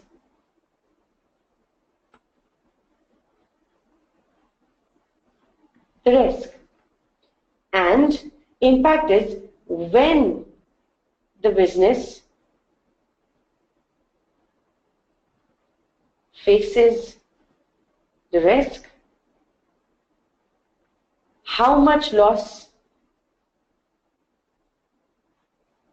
will be caused. So, likelihood will be the probability of the business facing the risk, while impact will be the loss that the business will have to face if the risk materializes. Both combine to form risk assessment. When we are assessing risk, we have to assess the probability of facing the risk and assess the loss that will be caused by the risk. So yes, severity of loss. All right. Now this is extremely important. So yeah, the break is coming up. You will have to do a question shortly. So a break is coming up. All right. Okay. This is risk assessment. Remember, some risks, risk perception, some risks will be objective and some will be subjective. You have to listen to this carefully and then you have to answer questions. Now, objective risks are those where probability and impact can both be calculated using math or accurate measurement tools. Subjective risk is such where likelihood and impact cannot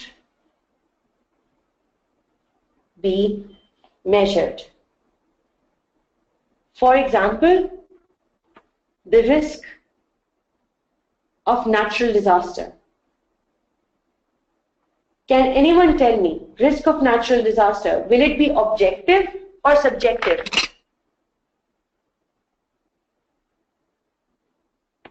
The risk of natural disaster, objective or subjective? The correct answer is what most of you are saying, this will be subjective. I'll tell you why. The risk of natural disaster is most likely to be subjective because the likelihood cannot be measured. So who's to say that a tornado will happen? Who's to say that a natural disaster like floods are going to happen? Even if you do measure the likelihood by some chance, can you measure the impact because you have no idea the scale of the natural disaster that is going to happen? So the consequences cannot be measured. Even if you can measure the likelihood, which is very unlikely, or the estimates are going to be very loose, you cannot measure the impact because you cannot know the scale of the natural disaster. However, if you look at this, tell me, credit risk, the fact that your customers may not pay their bills on time, can that be measured? Credit risk, is that objective or subjective? And here is the real test of your knowledge. How do we estimate credit risk? You know this. You've done this. You've done this in F8. You've done this in F9. You know this. How can you measure credit risk? Who is giving the right answer? Rebecca has. Some people in the past data. Fawad, that's a good way to start trend analysis. Adil, you're right, but the correct answer, by doing background checks. The correct answer to this question would be what Hassan has just said, aging, receivable aging analysis, where you look at the probability, where you look at the amount at risk, and you know how much probability is there, or how likely is it that your receivables may default on the payments, and what amount is at risk. So risk assessment can either be objective or subjective. Risk assessment will be objective when likelihood and impact can be measured using maths or other measurement tools. Risk assessment will be subjective when risk, likelihood or impact cannot be measured accurately by using maths or other measurement techniques. So, do you all understand assessment, risk assessment? Do you all understand risk assessment? All right, let's do a question and see whether you actually understand it or not. So I'm going to miss out a question. I'm going to do one main question with you, which is extremely important. This is December 2014, question number 1C, and I'm only doing this question because we have done this in past, so you know the case study. All right, let's open to day 3, which I hope I can find. So December 2014, question number 1, part, actually the part's not mentioned over here, C. This is C part. 1C. All right, let's do this question. Explain each of these risks. Okay, sorry. Cheap Kit's board believed that its major risks were exchange rate risk, supply risk, and international political risk. Even if you omit the word international, political risk, you know. Explain each of these risks, that's the first part of the requirement, and how each may be of importance to Cheap Kit's shareholders. This part carries 6 marks, while this part carries 3 marks. 1 for each risk and 2 for explanation of each. So explanation of each. So 9 marks in total. You will do this in 3 paragraphs or 6, depending on how detailed you want your paragraphs to be. You have to explain each risk in a paragraph, and then you have to link it with a case and tell how each may be of importance to Cheapkate's shareholders. Not Cornflower, Cheapkate. You've already done this case study, so I'm just going to give you 5 minutes to read this. It is exact 8 p.m. right now. We resume at 8:05. And if you tell me that you haven't done it, then we can prolong the time. But right now, for 5 minutes. What year is the question, Samson? This is December 2014. Question number 1C. Let's start.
So you've gotten 1 minute extra. Tell me, have you read the case?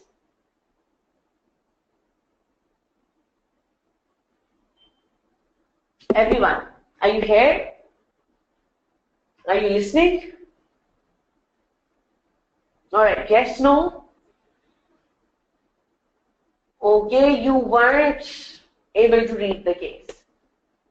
But Hassan, you have to do it. Alright, 1 more minute. Fine. I'm giving another minute. Read it through so that we can discuss it.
Is everyone done?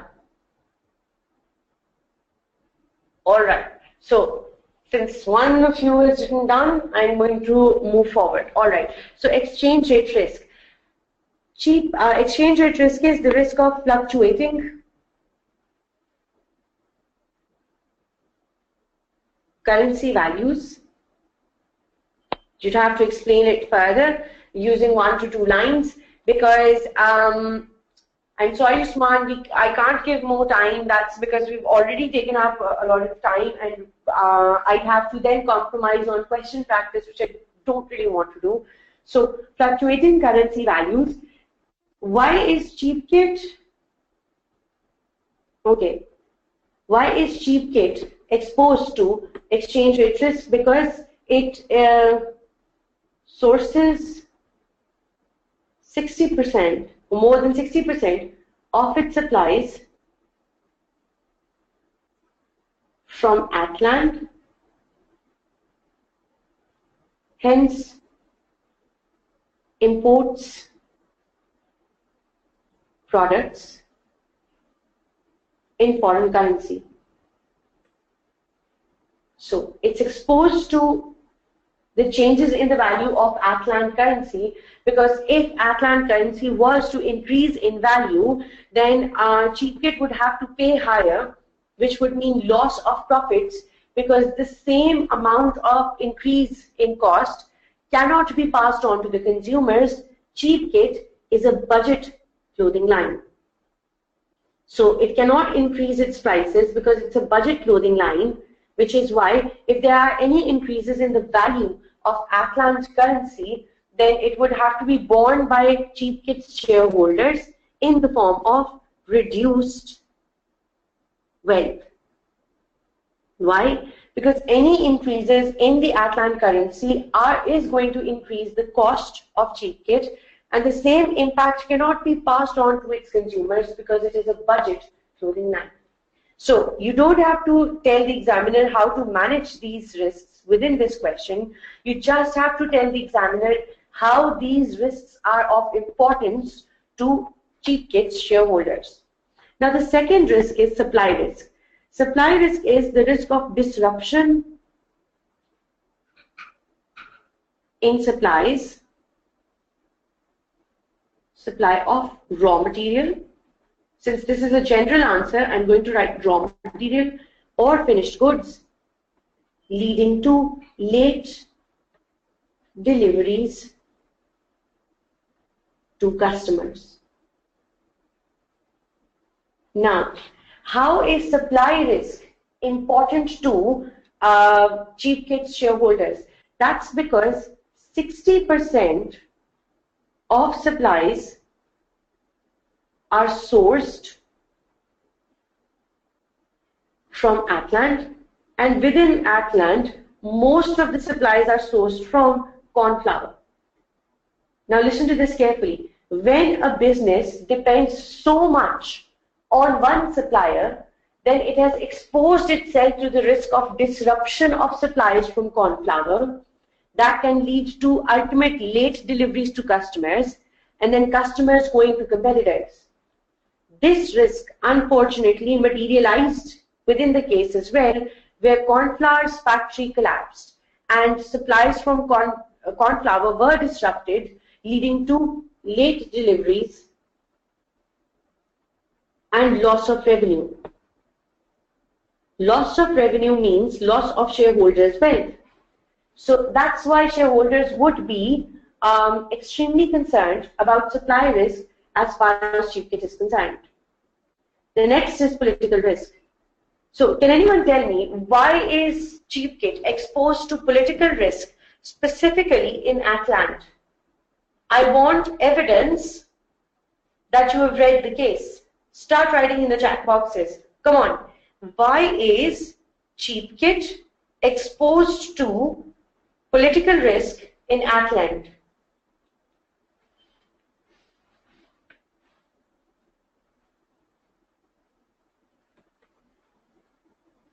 Political risk in Atlant. Instability and the fact that there is corruption and lack of proper laws. Lack of proper legal laws as well. So both of these things combined to form a disaster and led to a disaster at corn flour factory.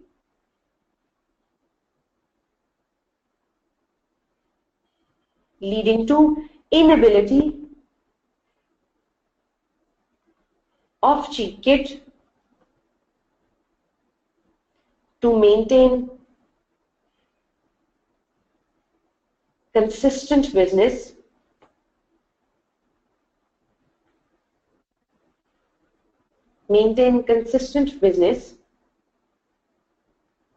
and loss of revenue. So this business environment led to inconsistent business with corn flour and loss of revenue, leading to cause of concern for shareholders as most of its supplies are sourced from Atlant, where the business environment seems to be unconducive to business. Unstable and uncertain political environment. Joanna, you're absolutely right.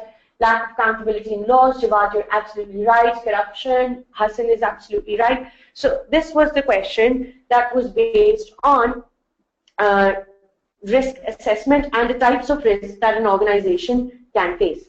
All right. So let's move to the next step of risk.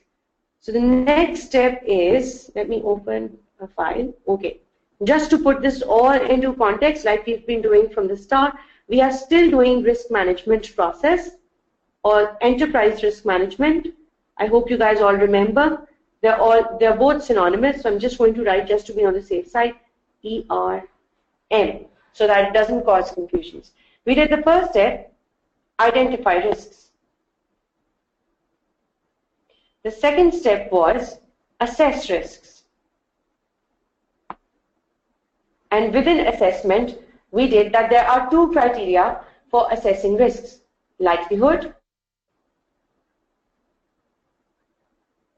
and impact. The third risk is, Vikas, if there are any such questions, I'm just going to put forth my email address right at the end, so that if there are any questions that you have, other than these, and other than the ones that I'm answering consistently, please ask me those in through email. So the third step to enterprise risk management process is managing these risks.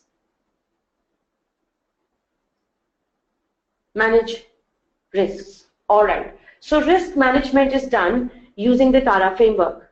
TARA framework. It's extremely important from exam perspective, very, very interesting to read the TARA framework. So once you have identified risks and you have assessed them and you know which one is more important than the other, the next step is to manage risks. Now to do something about them. The first strategy, the T stands for transfer. So the T would stand for transfer. The A stands for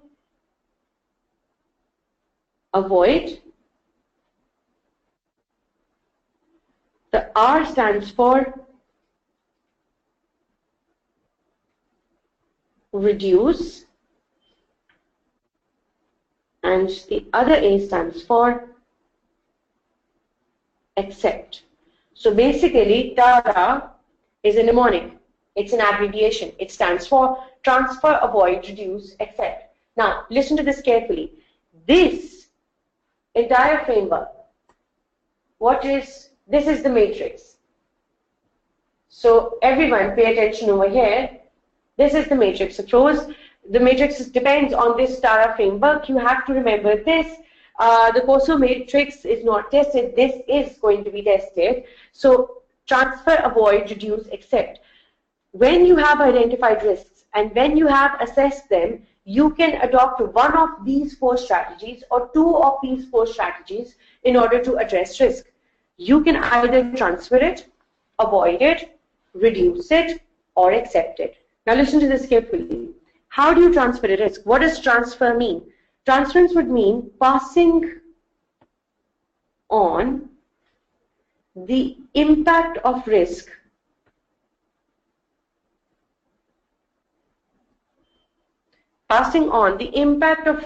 to another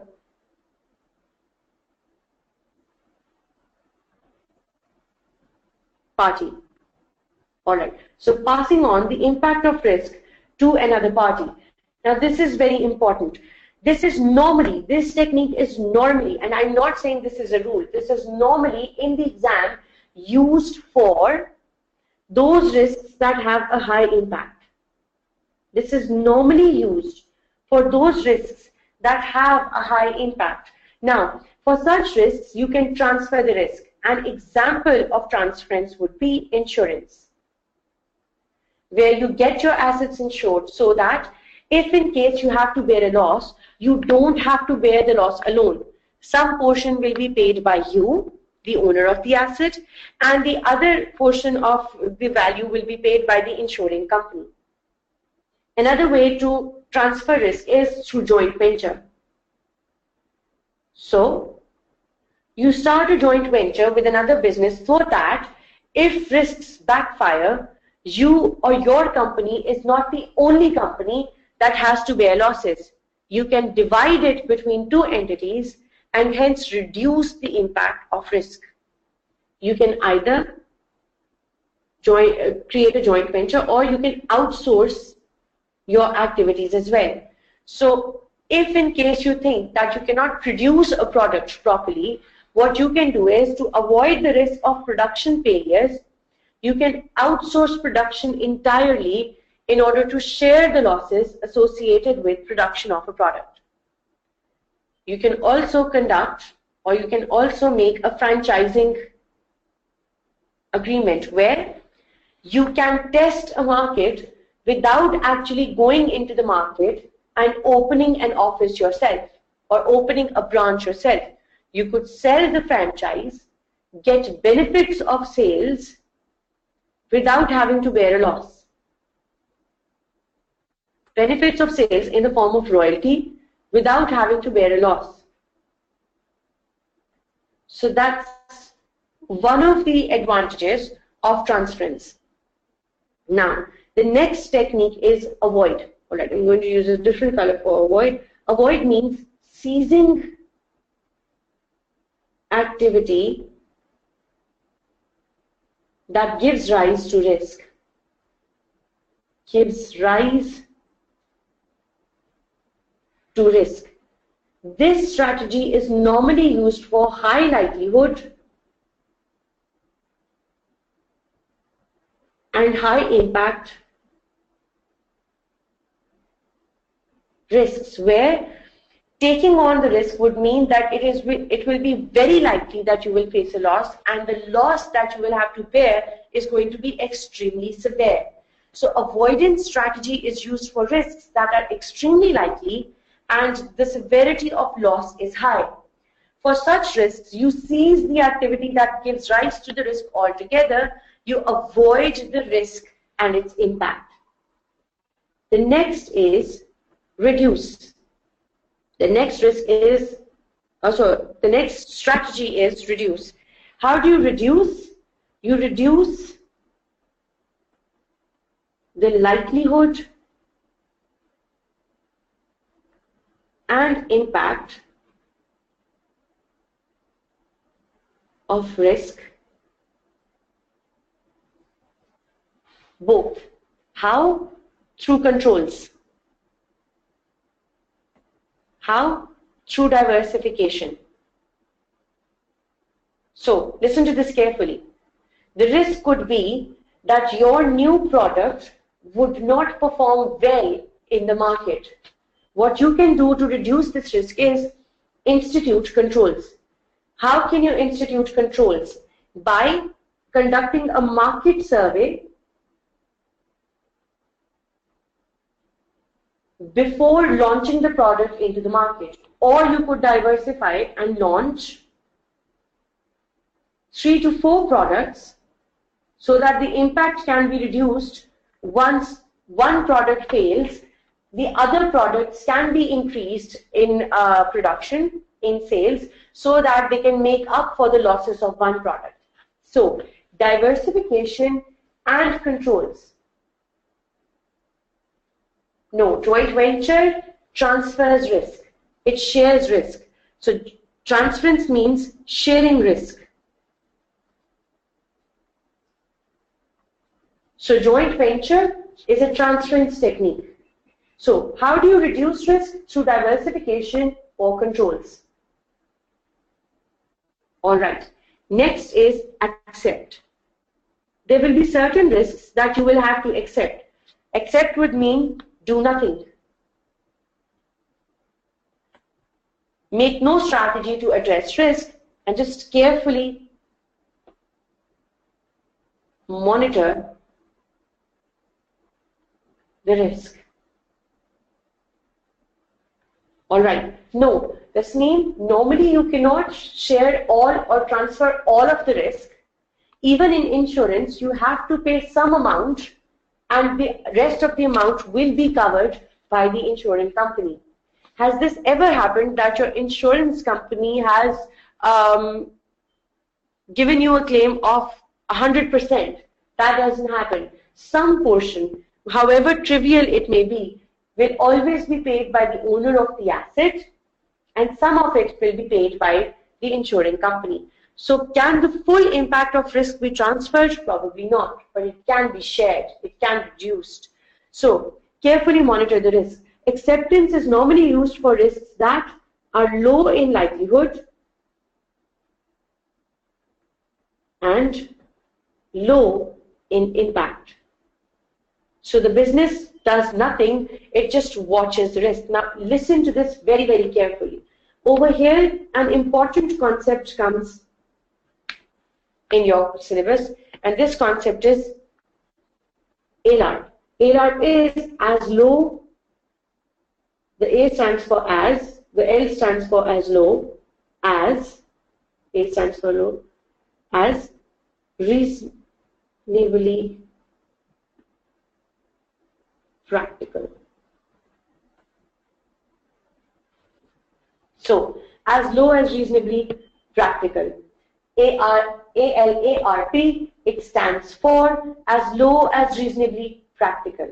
Now, for one risk, I'm just going to open a new slide here so that I can explain the concept of ALARP.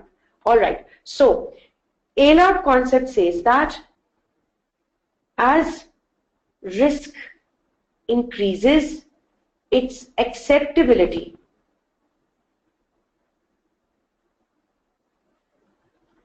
to an organization decreases.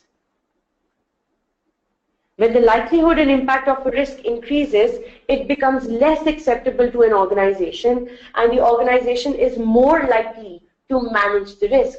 However, you have to remember the concept of ALARP that says as low as reasonably practical. You cannot eliminate risks. Risks cannot be eliminated. They can be mitigated. So, how far you should go? How many management strategies should you apply to reduce risk? The concept of ALARP says as long as it's cost beneficial. All right, now listen to this carefully. Exchange rate risk. I could hedge it. I could net my payments and my receipts, or I could deal in local currency. Listen to this carefully. I could apply all of them. 1, hedge. 2, net. 3, deal in local currency. But should I apply all of these techniques? Listen to this carefully, answer the question. For exchange rate risk, I can hedge, I can net off the inflows and outflows, and I can deal in the local currency as well. Should I apply all of these techniques or just one? Should I apply all of these techniques or just one? Why? Since all of the techniques are very, very easy to use, for me, why not all? Muna, the correct answer is not all. Depends on cost-benefit analysis. Well done, Rebecca. Jawad is absolutely right. Sandesh is absolutely right. Fawad is absolutely right. Because you have to look at the cost-benefit analysis. And hedge would be extremely expensive. Netting off would need a treasury department. But dealing in local currency is not expensive at all. So which one should I choose? The one that gives me the most benefit and is the least costly. That's the concept of ALARP, as low as reasonably practical. You have to go for the practical option. You have to look at the cost-benefit analysis as well. And while you may be able to apply all of the techniques, should you apply all of the techniques? The answer is no. You should apply only those techniques that are cost-beneficial for the organization. Absolutely, Muhammad Ehsan, that's the correct answer. So, very quickly, because I have to do a question and I want to do a question with you, very, very quickly, before I move on to the next topic, let's do a management question and then we will move forward. So, the question that you need to do is, I'm just going to take out the slide. You've already done types of risk. The question comes pretty low. Hold on, let me find the question. There we are. All right. So we are going to be doing this question. December 2013, question number 1B. If you open the day 3 practice questions, December 2013, there we are. You've already done this question. This is a case study that you've already done. So let's do this, move forward and cover what we can today. I'm sure that we can finish risk. So I'm just going to give you 5 minutes. Listen to me carefully. All you have to read within this question is these. Just this part. You can do it in 5 minutes. All right? You just have to read this part. What you have to do for this part is, hold on, let me read the requirement. All right. So the requirement says assess the four risks described by Jerry and propose a suitable risk management strategy for each. This carries 8 marks. So 2 marks for each risk. There are 4 risks in total. This carries 2 marks. So briefly explain why subjective judgment may limit the accuracy of his risk assessment. You know that subjective judgment would mean the inability to measure likelihood and impact. So what you have to do now in 5 minutes, within 5 minutes, is read these risks, assess them, and give me a strategy to manage them. So you will have to choose from the TARA framework: transfer, accept, avoid, reduce, accept. So transfer, avoid, reduce, accept. You have 5 minutes. It's 8:32. We resume at 8:37. Start. Hurry up.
Let's quickly review what you've done.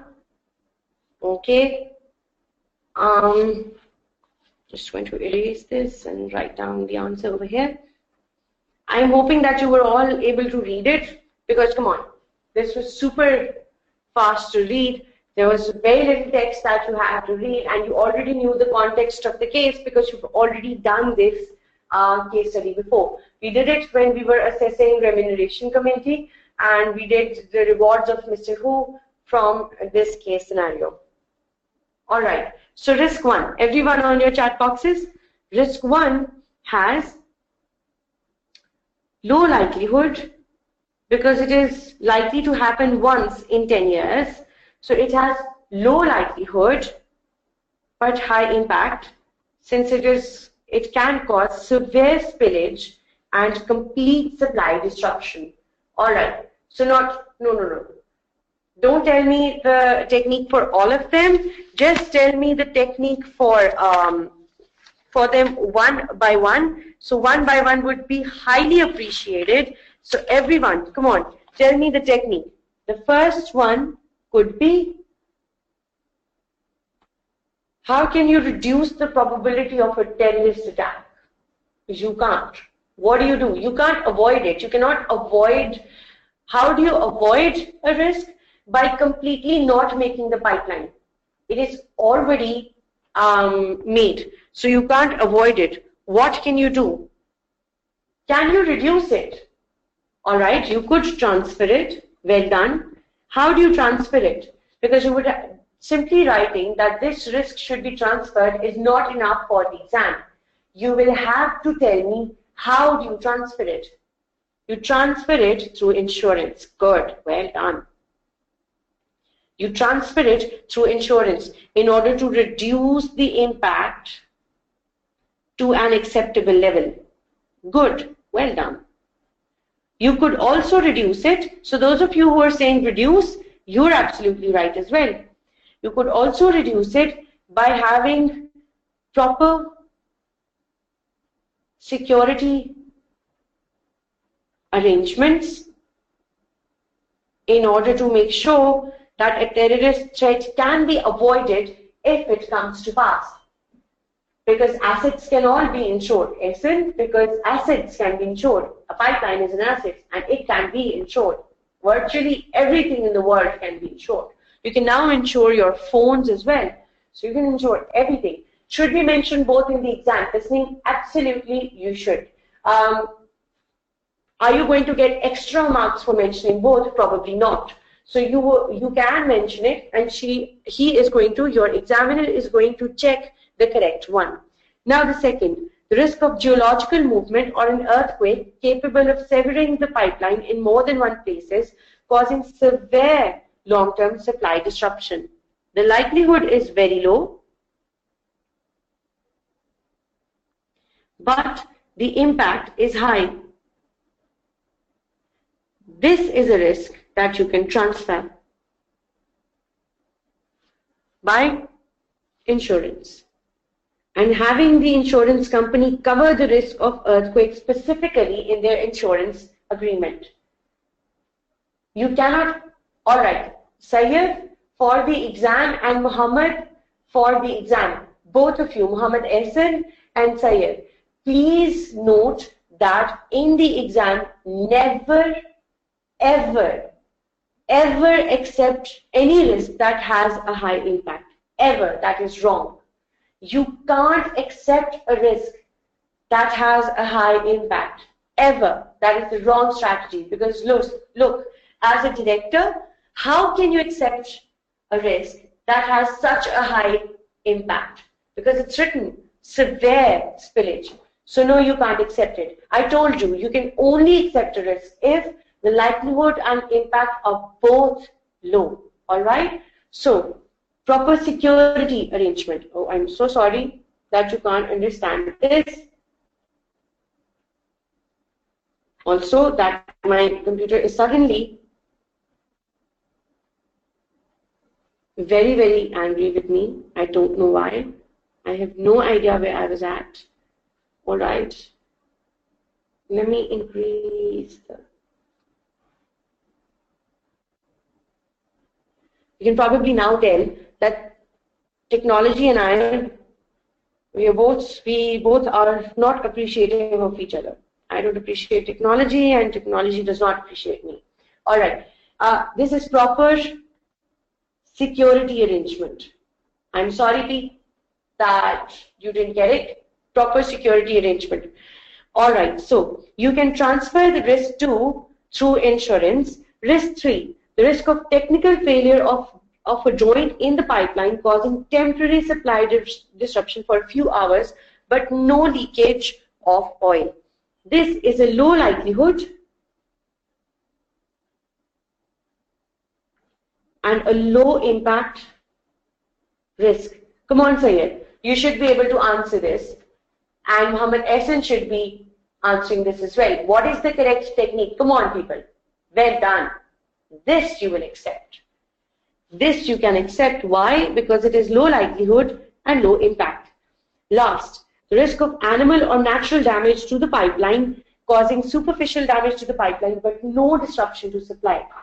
Likelihood is high, very high, and the impact is low. Please don't say accept.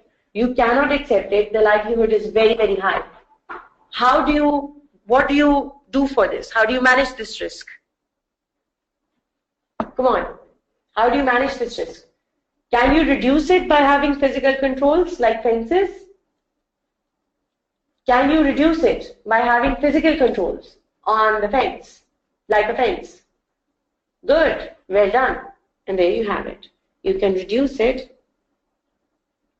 through physical controls like fencing.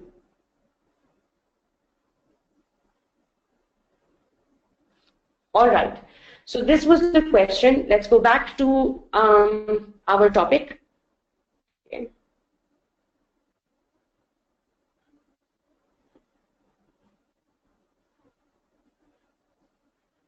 All right.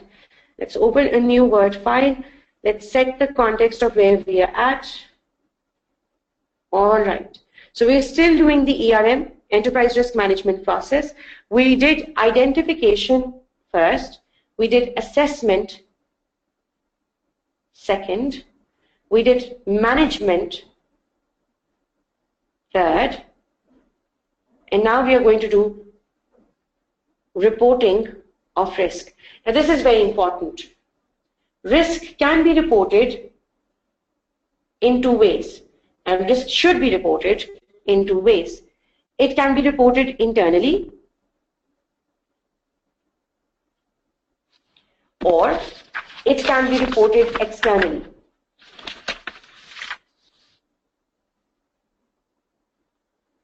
It can be reported internally or externally. Let's first do externally. When you're talking about external reporting by directors, you externally report to shareholders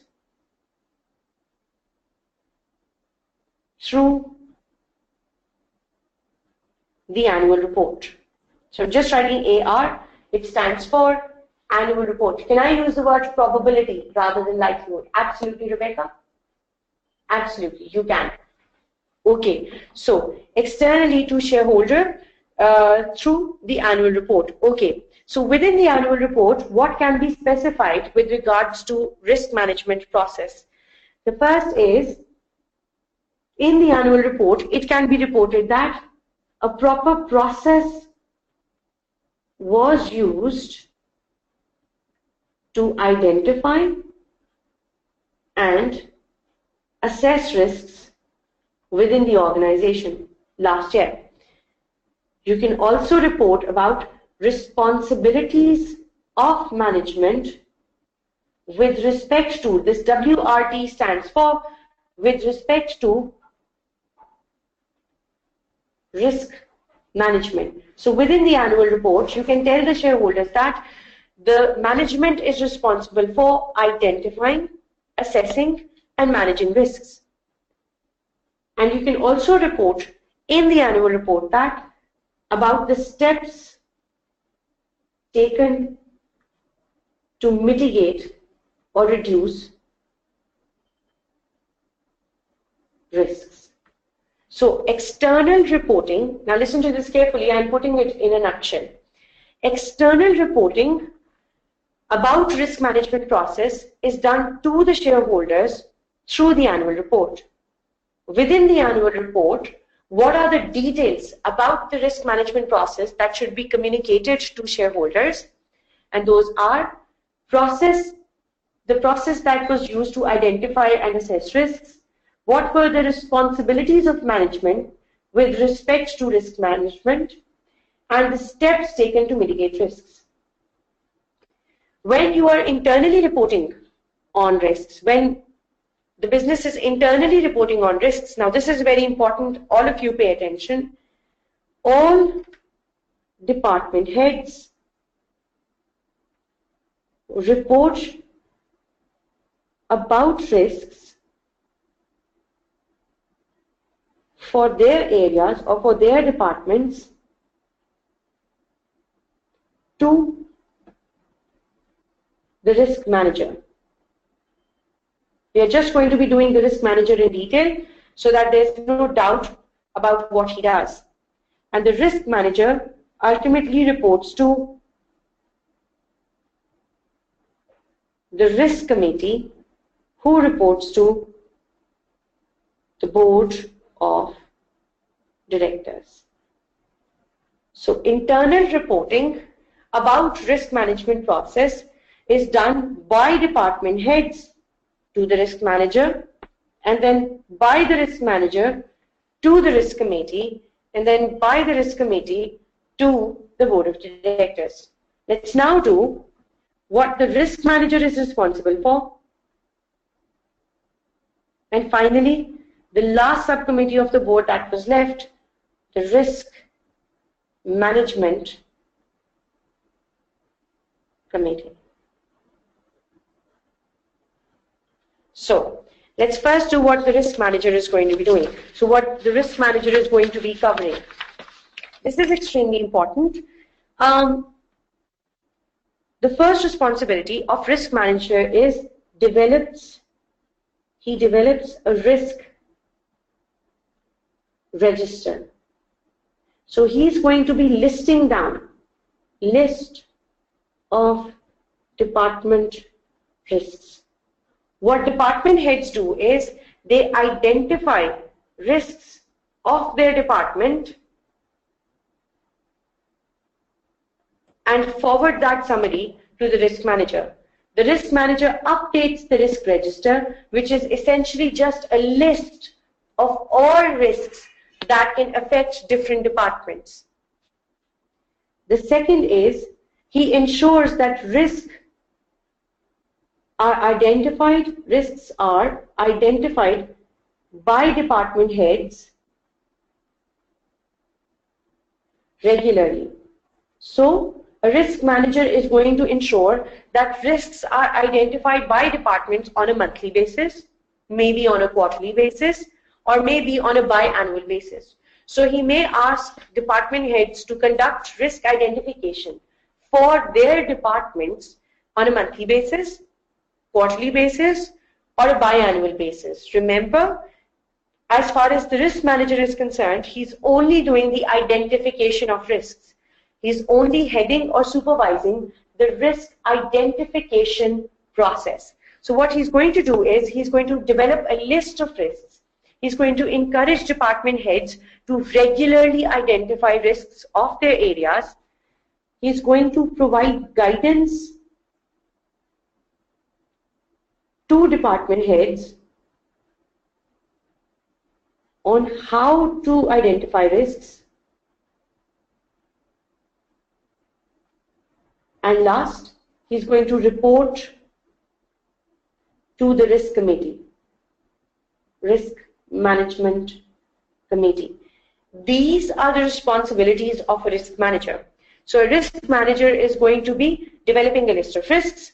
He's going to encourage department heads to identify risks for their specific areas regularly. He's going to train department heads on how to identify risks. So he's going to train them in SWOT analysis, pest analysis, brainstorming, risk questionnaires, and other methods. and he's going to report to risk management committee. He's just going to forward the list of risks to risk management committee, just the RC, the risk management committee.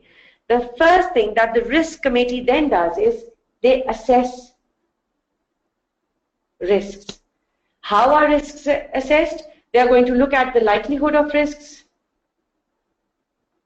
and the impact of risks. That's it. So they are going to be assessing risks. Number two, they are going to be proposing management strategies to board. Remember, what to do about risks? Should the company transfer it, accept it, reduce it, or avoid it is the decision of the entire board of directors and not just the risk committee. Listen to this very, very carefully. The management strategies, the fact that a risk can be transferred, accepted, reduced, or avoided is the strategy adopted by the entire board and not just the risk committee. The risk committee assesses risks. They propose management strategies to the board, but the board as a whole votes on what kind of strategy should ultimately be adopted. So the board is going to vote on whether risks can be transferred, avoided, accepted, or reduced. They are going to, the risk committee is going to advises the board on risk appetite of the organization. So they are going to continuously advise the board to look at the risk appetite or the willingness of an organization to take risks so that, and listen to this carefully, so that the board adopts the correct management strategy and ensures that the business is only exposed to those risks that are acceptable for the organization. They are also going to monitor the risk exposure to make sure that the organization is never exposed to those risks that the organization is not willing to accept. And last, they are the ones who report to shareholders. And that's it. 4 roles of the risk manager, who identifies the risks and then he passes on the report to the risk committee. The risk committee assesses these risks, advises the board on the management techniques, but the ultimate decision is taken by the board. The risk committee will also advise the board on the risk appetite and monitor risk exposure from time to time. All right. So these were ways on which risks could be reported within the organization. The last step in enterprise risk management is monitoring risks. This was the last step, the 5th step. Why do you monitor risks? Because risks evolve. Evolve means change. So management strategies should change with risk. Since risk is going to change, the management strategy should change as well. Risk exposure is how much risk is faced by an organization. So how much risk is faced by an organization? Usman, yes. The answer to your question is yes. All right. So how are risks monitored? Normally, risks are monitored by risk auditing. So who conducts risk auditing? Risk auditors. They are specialists or experts whose job is to identify risk, assess it, review controls over it, and then prepare a report. Exactly what we have been doing. The management has been identifying risks. They assess them, they manage them, and the auditor checks whether you've correctly identified them, correctly assessed them, correctly managed them, and then he prepares a report. Final, the auditor prepares a report. Exactly like the management does, this entire process is repeated by experts so that they can make sure that you've correctly identified risks, assessed them, managed them, and reported them. This is the end of risk. The COSO framework, the COSO risk assessment that's mentioned over here, and I've included a slide, is exactly like the risk management process that we just did. The only change is the words. So the only change is the words. Risk committee roles, we've already covered. Risk manager, we've already covered. Ethics, we were supposed to start today, but like always, since we're running behind schedule, ethics is left. Bear in mind, I'm so sorry, that tomorrow we are going to have a longer session, so it's going to be slightly longer, 15 minutes to half an hour longer. The internal auditor reports to which committee? The audit committee.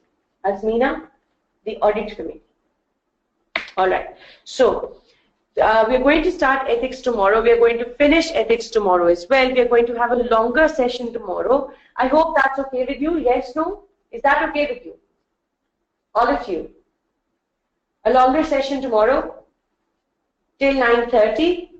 If that's okay with you, that's fine. I'm going to try and finish all of the ethics and CSR within that 3.5 hours so that we can do the mock and we can discuss that. Thank you very much for signing in today. I'll see you all tomorrow.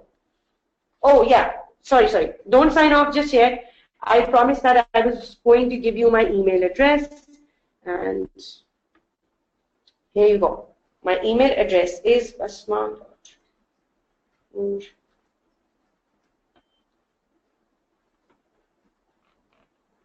The V isn't capital.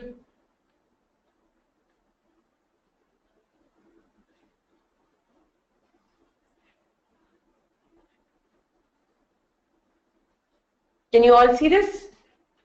All right. So basma.noor@scans.edu.pa. That's my email address. Thank you very much. I'll see you all tomorrow. Bye-bye.